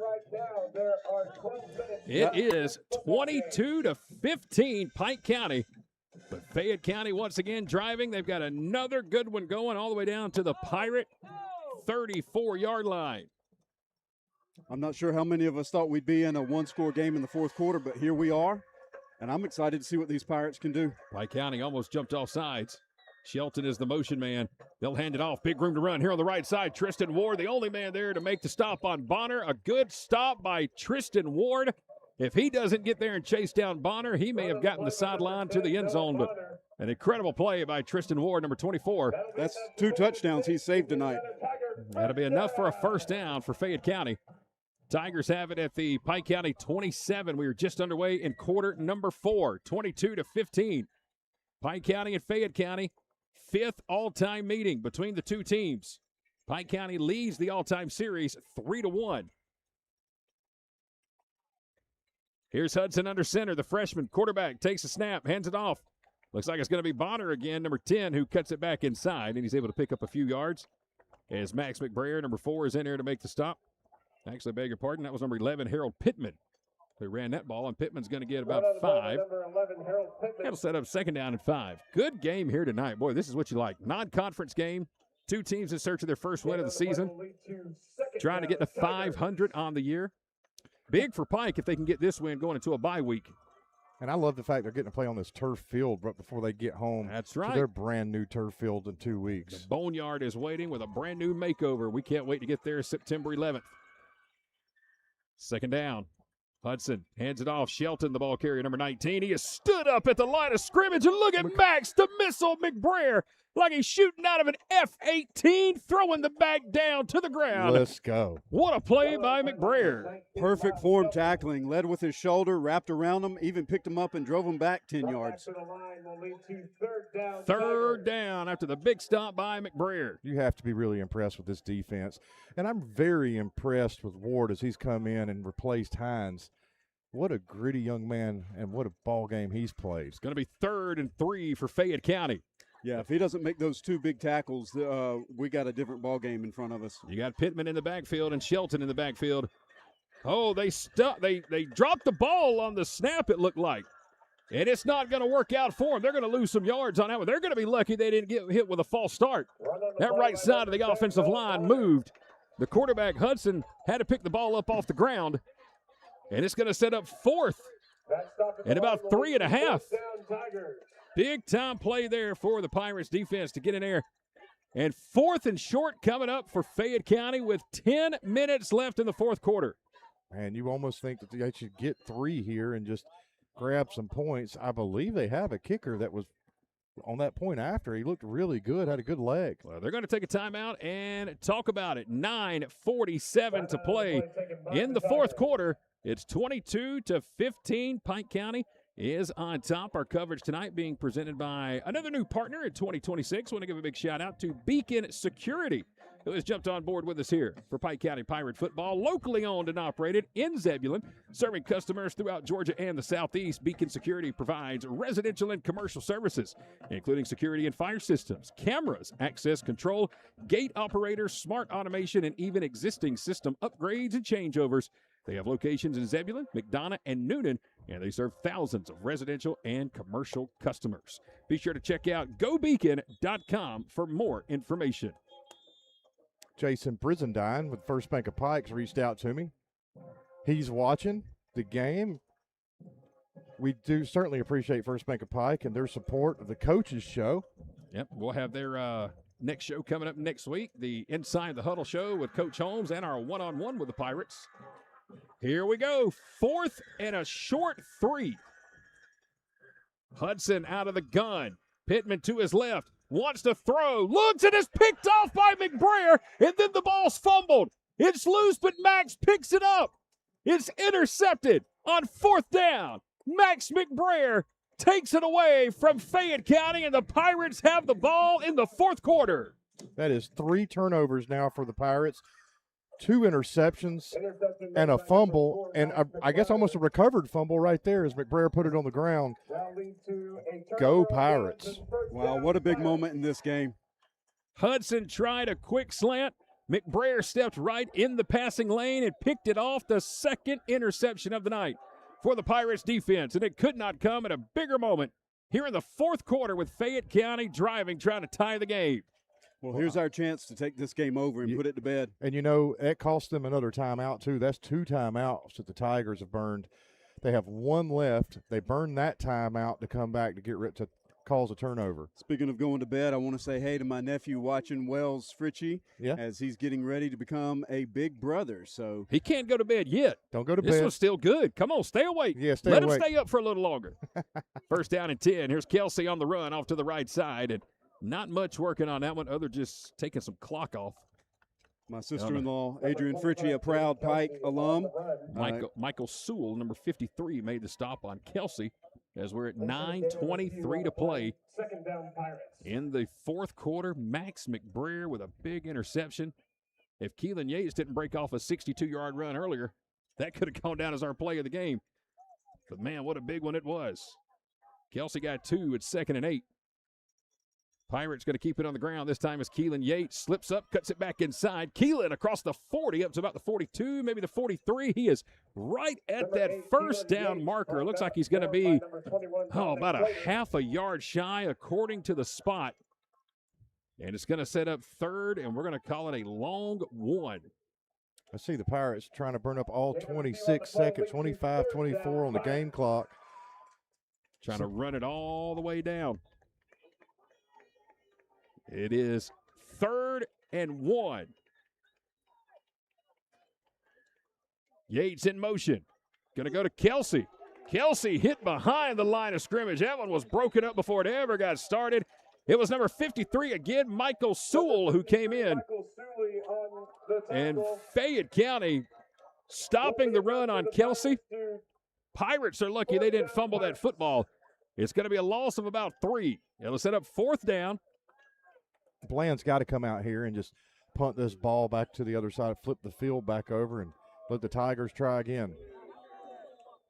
It's a great stop by the Pirates still. McBrayer's interception stopped a good drive going on by those Tigers. See if we get a long snap count right here by O'Connell. It's 4th and a long 3 with 7:43 to play in the fourth quarter. We're going to come out in punt formation. And indeed, we will punt it away. Bland's kick, not a very long kick. Definitely his shortest of the night. It'll take a bounce inside the 40 and roll out of bounds down around the 37-yard line. So Fayette County will get the ball back. Pike County cannot capitalize after the interception by McBrayer. A couple of more scores here on our out-of-town scoreboard. Dodge County up over Lamar County right now, 27-13, halfway through the fourth quarter. That's over in Barnesville tonight. And also want to give a big shout-out to the Pirates softball team, 6-0 on the season so far. Great start to the Pike County Lady Pirates. Those girls are amazing. Yes, Talking they are. about big hitters. Mm-hmm. I've lost count of how many home runs that they've knocked out. I love watching their Facebook post after every game just to see how many girls went yard. Yep. I mean, those girls just stand there holding the home run balls. I don't know how much a case of softballs costs, but they're losing them quickly. They're going through them. Yeah, They're going through a lot of balls over in Zebulon. So congratulations to the Lady Pirates. Great start to the season. We've got 7:29 left in the fourth quarter. Fayette County back out on the field with the ball, 1st and 10. Hudson with a high snap. Going to hand it off to Pittman. He'll cut it back inside. McBrayer, Bland, Gray Cook, and Cooper all in there to make the stop after about a 4-yard run. And he'll take it up to the 41-yard line. Again, it's 22-15. Pike County tonight has had 2 point-after kicks blocked. If we just had one of those right now, I'd feel a lot more comfortable. I'd love to have them both, but because of those 2 misses, those 2 blocks, it's still a one-possession game. Man, these Tigers look almost like they don't know what's going on in that huddle. It is 2nd down and 6. Ball's at the Tiger 41. Looks like they're going back Wildcat once again. This is McCoy on a reverse. Nope, McCoy wants to throw. Underthrown, looks deep, and here comes a flag. 2 flags in on the play. That ball was badly underthrown. Trying to find number 4, DeMarco Collins, and they're going to hit Tristan Ward with a pass interference. That's really tough on that cornerback when the receiver checks up and tries to go back towards the ball. Yep. All he could do was hold on there, and that was obvious. I guess the official really wanted to make sure everybody knew it was pass interference. He threw both flags he had in his pants. How many flags do you think he has there? I don't know. I thought they just carried one. It's like a magician. He threw the backup. Flags keep coming out. He wanted to make sure everybody saw it. Tough call there on Ward. Should have been an incomplete pass, but Instead, it's going to be a pass interference call, and it's going to put Fayette County inside Pirate territory at the Pike 44 with 6:37 to play in the fourth quarter. Hudson trying to set up a little screen on the far side. It's going to be called, and there goes Bonner. Inside the 30, down to the 25. Ward saved another touchdown. That is the third touchdown-saving tackle of the night for Tristan Ward. Hudson did a great job leading number 10, Bonner, on that throw where he was, as soon as he called it, he was full speed. Have a Tiger down now, rolling around on the ground. Yeah, looks like cramp. Got a cramp down there for one of Fayette County's players. It'll give us an injury timeout. That's Bonner, number 10. And he is hurt right now, trying to stretch out that right leg. Hey, listen, while we have a moment, we got a ton of people who are tuned in with us right now. We want to thank all of you for joining us. It's K13 Media's live coverage of Pike County Pirate football. We are live tonight in Fayetteville. We are off next Friday night.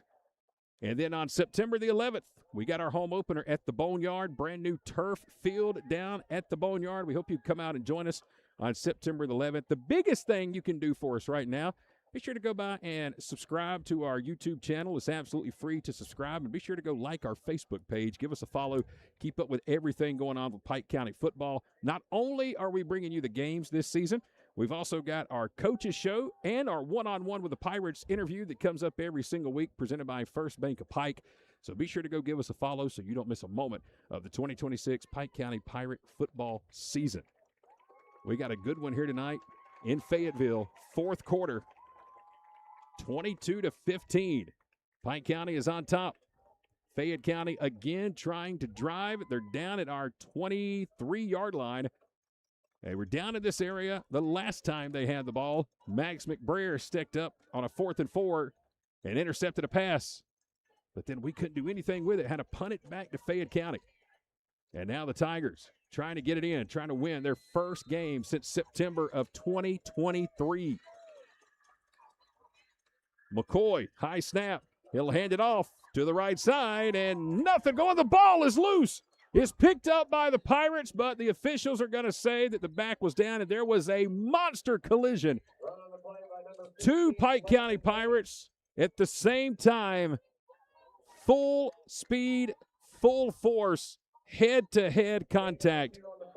One of those players is number 26. That's one of the Bose boys down there. That's going to be Cameron Bose. You hate to see it, but that happens in football where you have some friendly fire. They were both going to make a big-time hit on the running back. Bose cut back in, and I couldn't see who it was he hit, but through the binoculars, those two red helmets came in really, really fast. Thank goodness Bose is up. I'm sure he's seeing stars right now. He's a tough kid. Whew. Cameron Bose is a really, really tough kid. That was very, very scary as those two guys are trying to make the stop. Bose is walking off, but I guarantee you he's probably seeing double right now. Well, you could hear that hit all the way back in Pike County. That was a big one. Short gain. Ball's at the 20 of Pike County. 6:14 to play in the fourth quarter. Too close for comfort. What a game here tonight in Fayetteville. Again, both teams opened the season on the road with a loss last week. Both teams trying to get their first win of the year. For Fayette County, their first win in nearly 3 years. Last win came in September of 2023 against Riverdale. Denny Hudson is the freshman quarterback for Fayette County. It is 2nd down and 7. He'll work out of the gun and take the snap. And a whistle before the play can develop. I believe Pike may have called a timeout. We did. I saw the coaches running down toward the official on the far sideline, screaming for a timeout, and we just barely got it in. 6:05 to play in the fourth quarter. Going to be the Pirates' second timeout of the half. One left. Got to save that one. Keep it in your back pocket. What a game. What a night. Go ahead. I'm sorry. No, I was going to say, I keep looking at the scoreboard a dozen times, and that 6-minute mark, it's like this game has come to a place, and oh, my goodness, I'm about to have a heart attack. It's like a screeching halt happened out here. Well, listen, but before we get out of here tonight, I've got to send a big thank you to Ashley Lott, who is the athletic director here at Fayette County High School, for giving us permission to come and broadcast this game tonight. and making sure we had a great setup when we got here. We actually had a booth in the press box that was really nice. Which is so weird because Chad always wants to be in a booth. But we came up on top of the roof for our view here tonight. But just before we forget, Ashley Lott, athletic director for Fayette County High School, cannot thank Ashley enough for giving us permission to be here tonight. And what a fantastic game. Such an honor to be here. Again, 60th anniversary. Fayette County's marching band playing here tonight, and we got a great football game in the fourth quarter. It is 2nd and 7. Pass complete at the 15 and brought down by Keelan Yates. They will spot the receiver down at the 13-yard line with the forward progress. And McCoy's going to take it down. They're going to give him a first down, are they? Let's see. I believe they are. Chains are moving. We got an injury update down on the sideline. We'll check in with Tim Gonzalez here in just a moment, but it's going to be enough for a first down for Fayette County. Tigers are going to have it at the Pike 13. It is 1st and 10 Tigers. 5:30 to play, fourth quarter. What a game here tonight in Fayetteville. Here's the snap. Pittman is the ball carrier. He cuts it back up the middle, and he's near the goal line, and he's in for a touchdown. What a cut by number 11, Harold Pittman. Pittman takes it in from 13 yards, and it was that cut right in front of the secondary that set it all up. And now Fayette County is 1 point away from tying the game at 22. Here come the Tigers. Ready for the point after. It's going to be number 36, K.J. Johnson, a senior, with a chance to tie the game. Man, I just feel like that they might try to do something sneaky here and fake this and try to go up.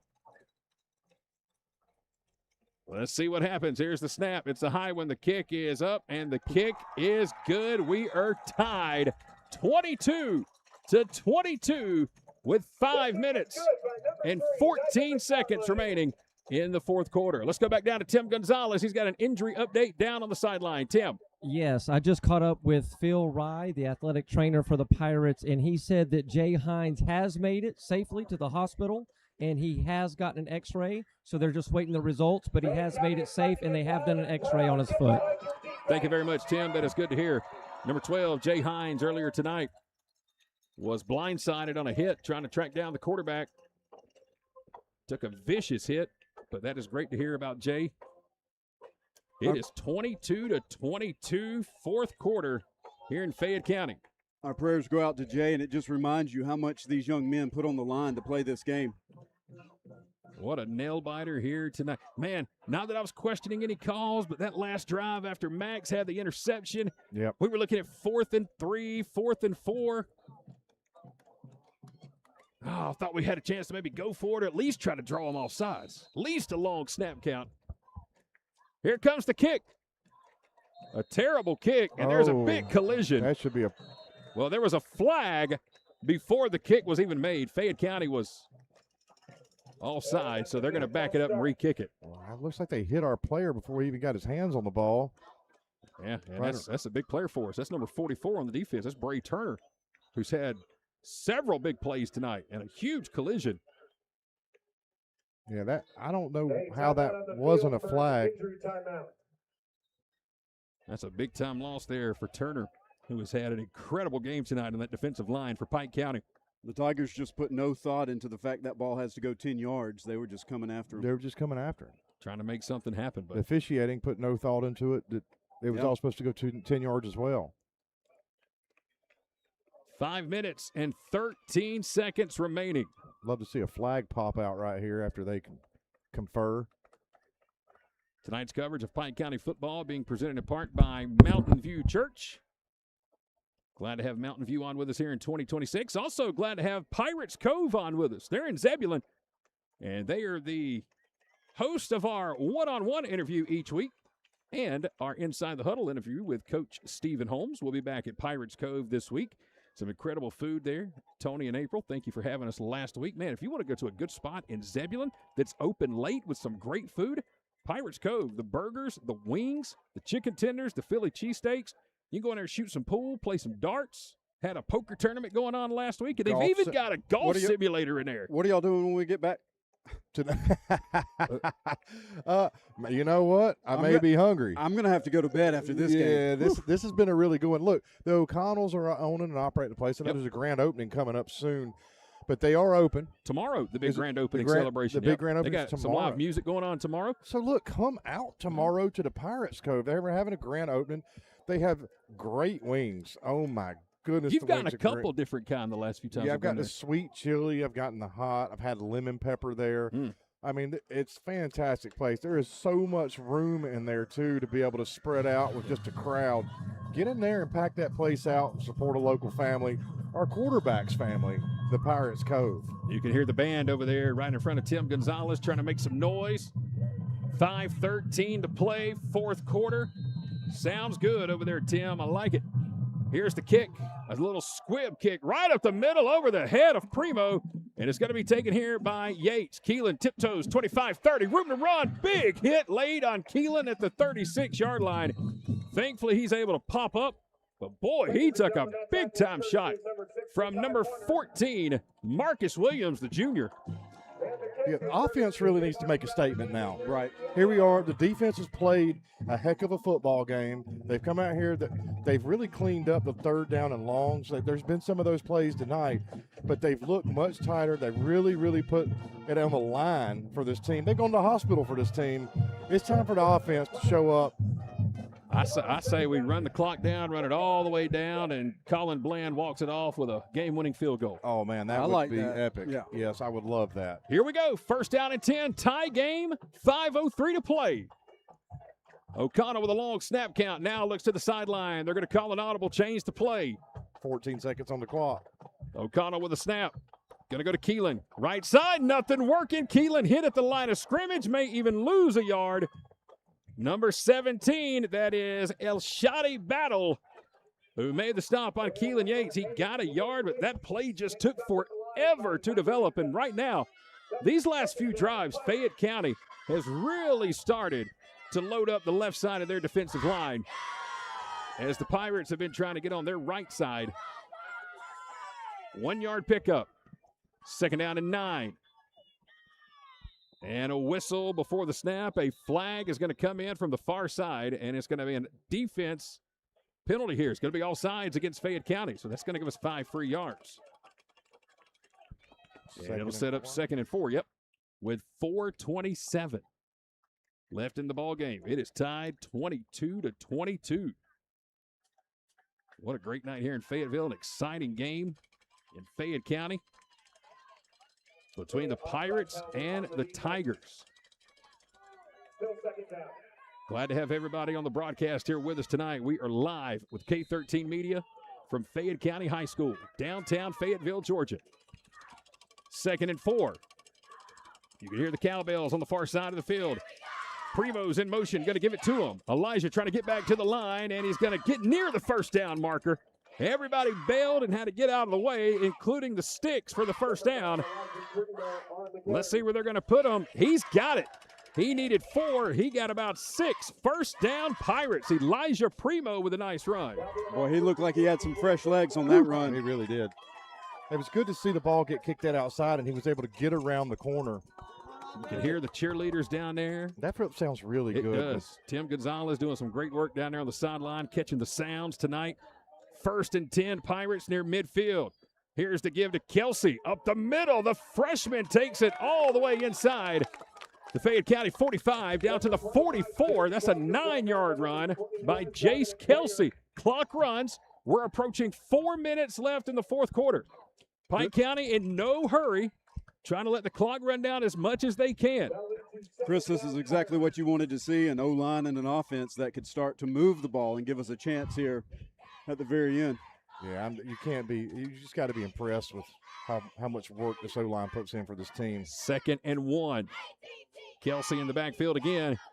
Here's Primo in motion. Who's got it? It's going to be Kelsey, the freshman. He's able to get it across the line of scrimmage. And from here, it looks like he's got the first down by about half a yard. We're waiting. Yes, indeed. First down on the forward progress by the freshman, Jace Kelsey. Clock is still running, though, with 3:18, 3:17. This is hurting Fayette County. That clock never stopped on the first down, and it cost Fayette County about 15 seconds. O'Connell under center. Hands it off. Yates, right side. Keelan, they're trying to strip him, but Keelan holds on to it as he falls across the 40 to the 38-yard line. Now we're inside 3 minutes to play. Keelan got about 4 on that one. It's going to set up 2nd and 6. You can hear those cowbells all the way from the other side of the field here at Fayette County High School. Pirates trying to get a walk-off win and take a win into the bye week. We need about 10 more yards to give Bland a reasonable shot at winning this game. 2:30 left on the clock. Handoff. Who's got it? It's Kelsey. He fooled everybody. And Chase Kelsey, the freshman, with another first down run. Give him 9 more. He's all the way inside the Fayette County 30-yard line. Now they'll put it right on top of the 30. And there's those 10 yards we just needed. That's right. Esri, Baldino, Anderson, Godden, Dalton Storm. Man, that is your offensive line just absolutely hunkering down. First down and 10. 2:15 to play. Pirates at the Fayette County 30. O'Connell, again, a long snap count, looking to the sideline, changing the play. Here it is. Going to go back to the freshman Kelsey. Freshman Kelsey across the 25, down to about the 24. He's got 6 more.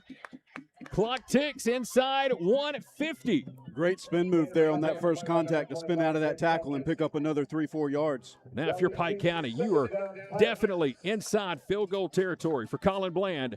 Clock runs 140, 139, 138. Second down. There's 20 seconds on the play clock. Pirates have 1 timeout.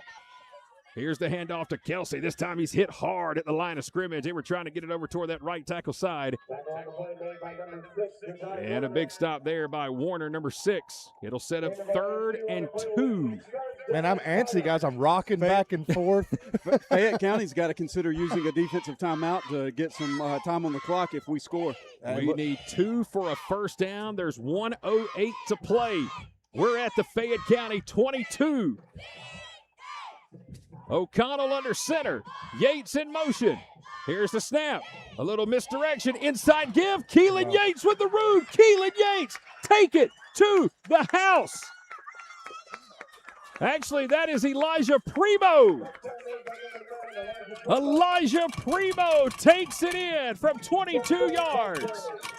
Elijah looked like number 8 with that speed, didn't he? Well, Yates came across and worked the entire defense following him over to towards the Pirates sideline.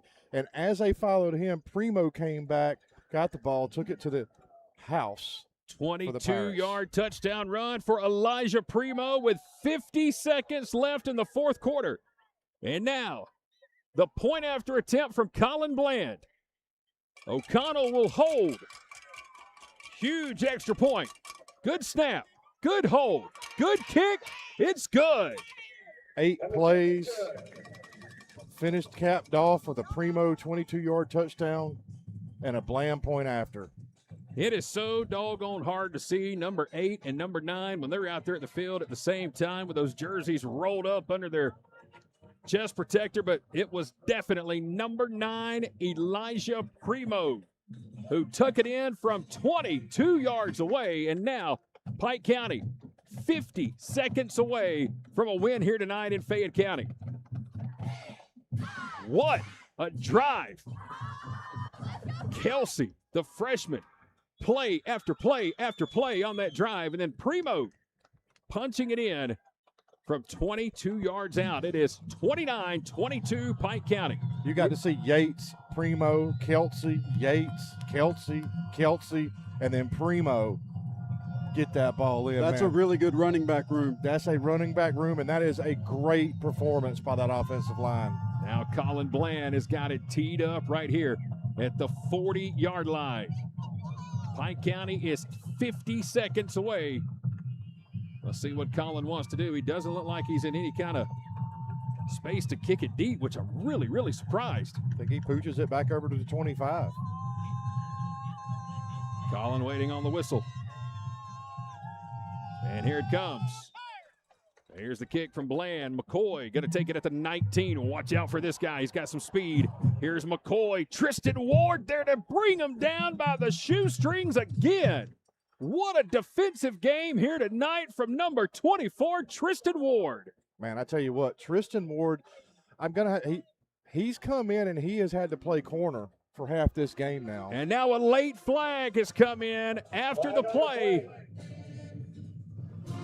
Number 1, McCoy, is limping off the field, and that flag came in a good 15, 20 seconds after the play was over. Yeah, you don't want to see this as a personal foul as against the Pirates, do you? No. I didn't see any pushing or shoving, so it might have been something verbal. Well, the way the one official is there looking, he's pointing back toward Fayette County, but all right, let's get the call. Late flag, and here it comes.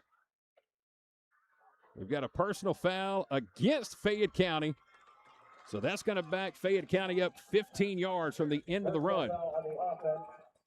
42 seconds left in the game. It is 29-22, Pike County. A touchdown with 50 seconds remaining by Elijah Primo from 22 yards out has given the Pirates the lead. And now Fayette County is going to have the ball, but they're going to have a long way to go.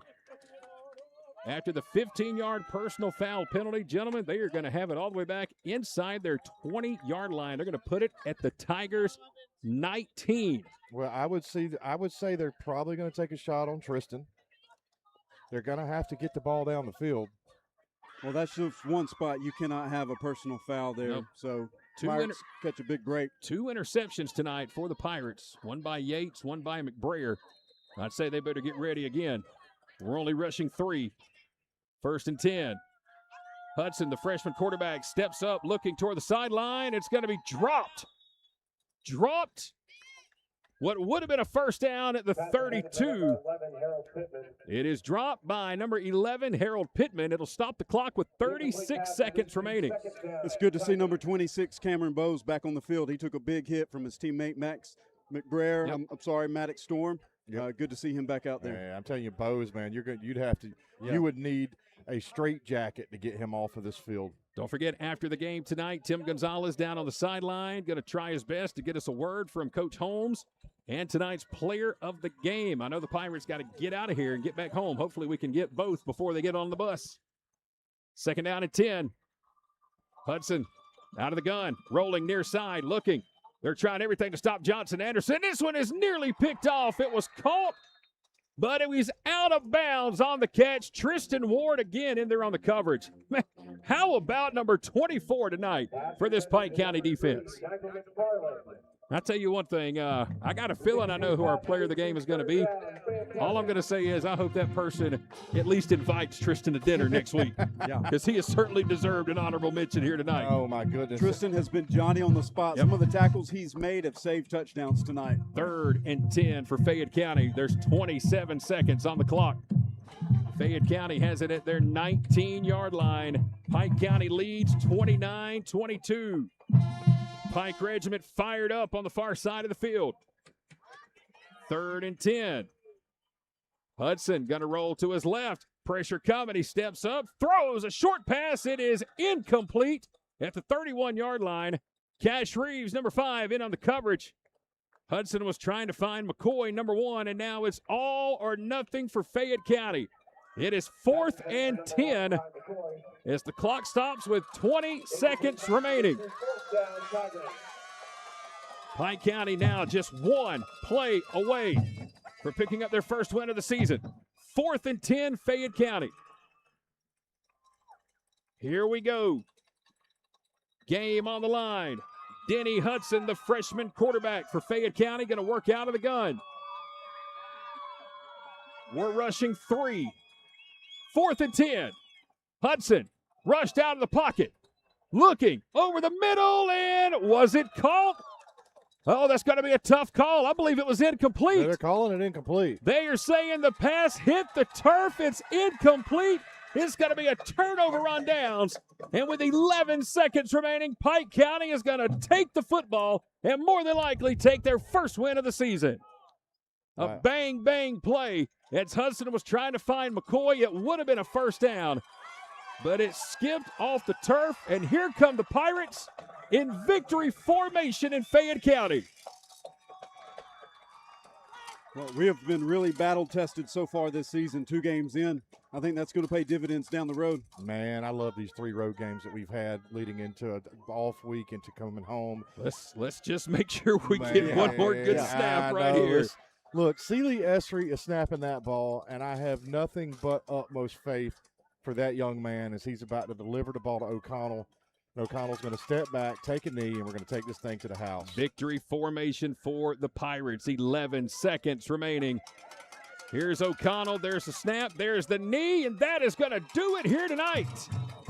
The Pike County Pirates are going to come to Fayetteville and pick up their first win of the 2026 season. Final score, Pike County 29, Fayette County 22. The Pirates, for the 4th time in team history, defeat the Fayette County Tigers here tonight on the road to improve to 1-1 on the season. Big win tonight for the Pirates, especially going into the bye week next week. Boy, they shut that scoreboard off quick here in Fayette County. 29-22 is our final. We're getting ready to go down on the field and check in with Tim Gonzalez. Gentlemen, I think it's pretty cut and clear who tonight's player of the game is going to be. And, of course, that player of the game is presented by Pike County Sheriff Jimmy Thomas. Yep. I don't think there's much to it. Yep. Gentlemen, who wants to call it out? Well, you know that with a fumble recovery, an interception, touchdown, Mr. Everything tonight, Keelan Yates. I have been excited and waiting to be able to sit down and have a conversation with him, and we're going to get it, guys. Congratulations, Keelan, player of the game. Keelan Yates, tonight's player of the game, presented by Pike County Sheriff Jimmy Thomas. Tim Gonzalez is down there somewhere in that mob scene on the field. If we could find him, Tim is going to try to step in and grab a word with Coach Stephen Holmes. Tim, let's go down to you and catch up with Coach Holmes. All right, I'm doing my best to find Coach Holmes. I know he's congratulating. Here we go. Let me find him real quick. All right, here we go. Coach Holmes, you guys started out 2 games on the road. Tell me about this hard-fought game and having to start 2 games on the road. Hey, that's a ton of resilience out of this bunch right here. We've been on the road actually for 3 weeks now. I'm so dang proud of the dang result. I'm not proud of how we got here, but I'm dang proud we got the job done. The end we had to. I'm dang proud of them. They need to be celebrating this one. We got a lot of work to do to keep getting better. Thank you, Coach. There you go. That's Coach Stephen Holmes. Now we got to send Tim down there in that pile after the team gets done talking. We got to try to find Keelan Yates. Tim, he's number 8, and he was all over the place tonight. So we're going to let you go down there as soon as the guys get done meeting right here and find Keelan Yates, tonight's player of the game. But, man, what a game here this evening. Chris Childress, Michael Moody, our first win of the year as we welcome everybody back inside the Advanced Roofing and Interiors broadcast booth here tonight in Fayette County. What a great night. What a great night. Actually, I think our camera died right there. So, guys, we got to look this way. So we'll just talk for a minute and watch the team. Man, that we haven't had a battery. Everything's been going down battery-wise, but what's been going up is these Pirates. What a great night to be a Pike County Pirate. We get our first win of the season. We had Primo and Reeves and Yates and Kelsey and McBrayer and Lennox Cooper got a sack. I mean, we could go on and on and on. What an outstanding performance by this Pike County team. I can't say enough. I'm just not going to say any more. I'm super stoked, guys. What a game. Yeah, big win going into the break next week and then the home opener on September 11th.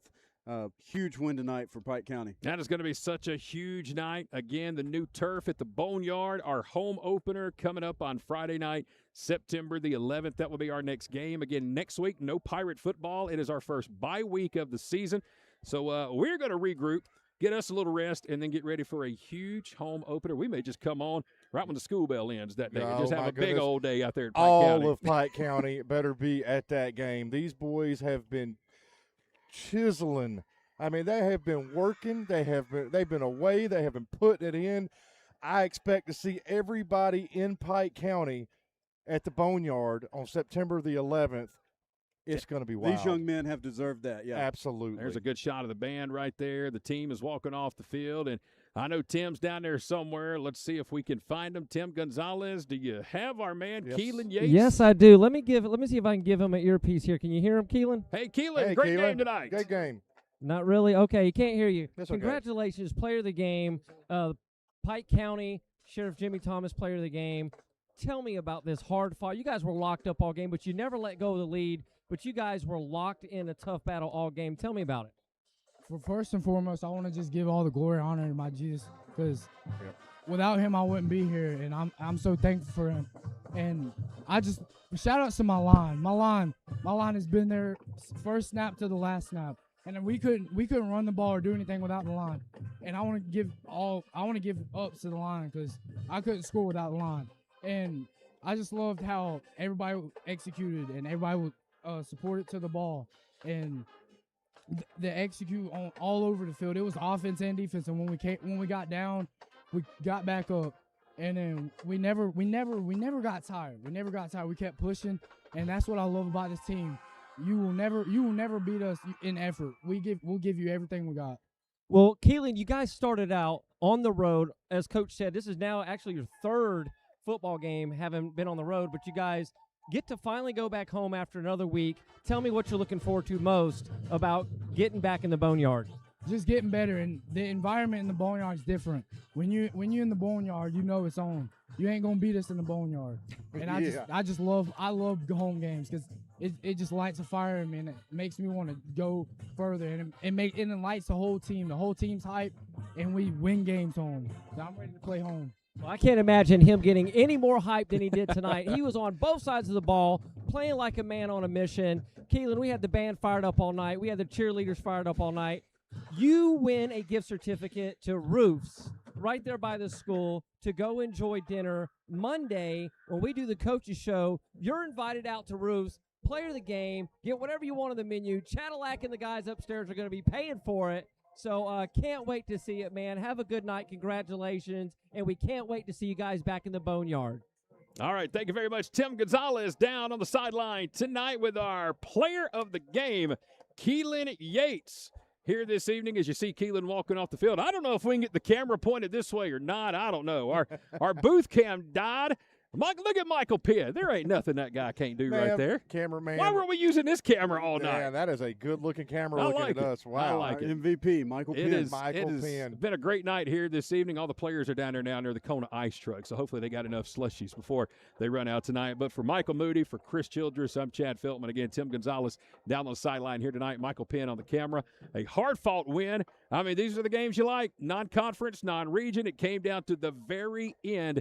And with about 50 seconds to play, Elijah Primo punches it in. But, guys, there were special teams. There was offense. There was defense. This is one of those games I think a coach will tell you was a complete game for Pike County. Yeah, man, it was a complete game. And on both sides of the ball, the defense was just resilient. There is no quit in this team, as Keelan said. I love to see it. And you know what?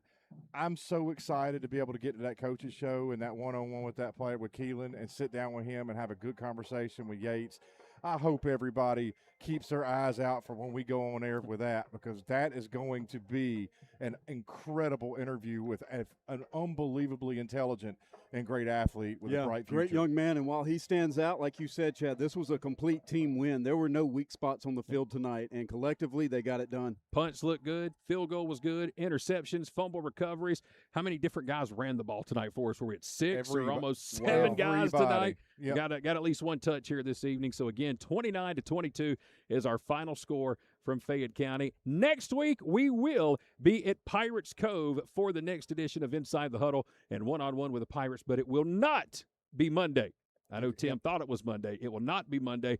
I've got a Braves game Monday night. Sorry, guys. Go Bravos, man. They swept the Dodgers. Sweep of the Dodgers. Been a good weekend so far. Been a good weekend, yeah. So follow our K13 Media Facebook page. We will let you know what night next week. We're going to check with Coach Holmes to see what night is good for him. And then whatever he says is good for him, that's tonight we will be at Pirates Cove. But Pirates Cove is going to be open tonight until midnight. Grand with the kitchen. openings tomorrow. Yep. So swing on by if you're looking for some great food tonight late in the Pike County area. Pirates Cove has it for you. What a great night. Win number 1 for the Pike County Pirates, now 1-1 on the season. Again, next Friday night, it's our first bye week.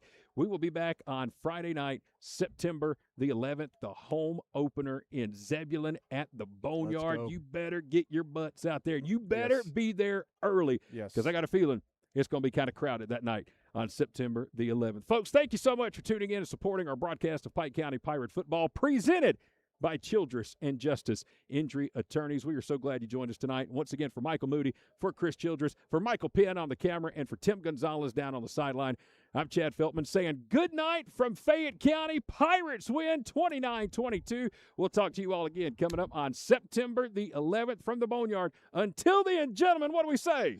Go Pirates.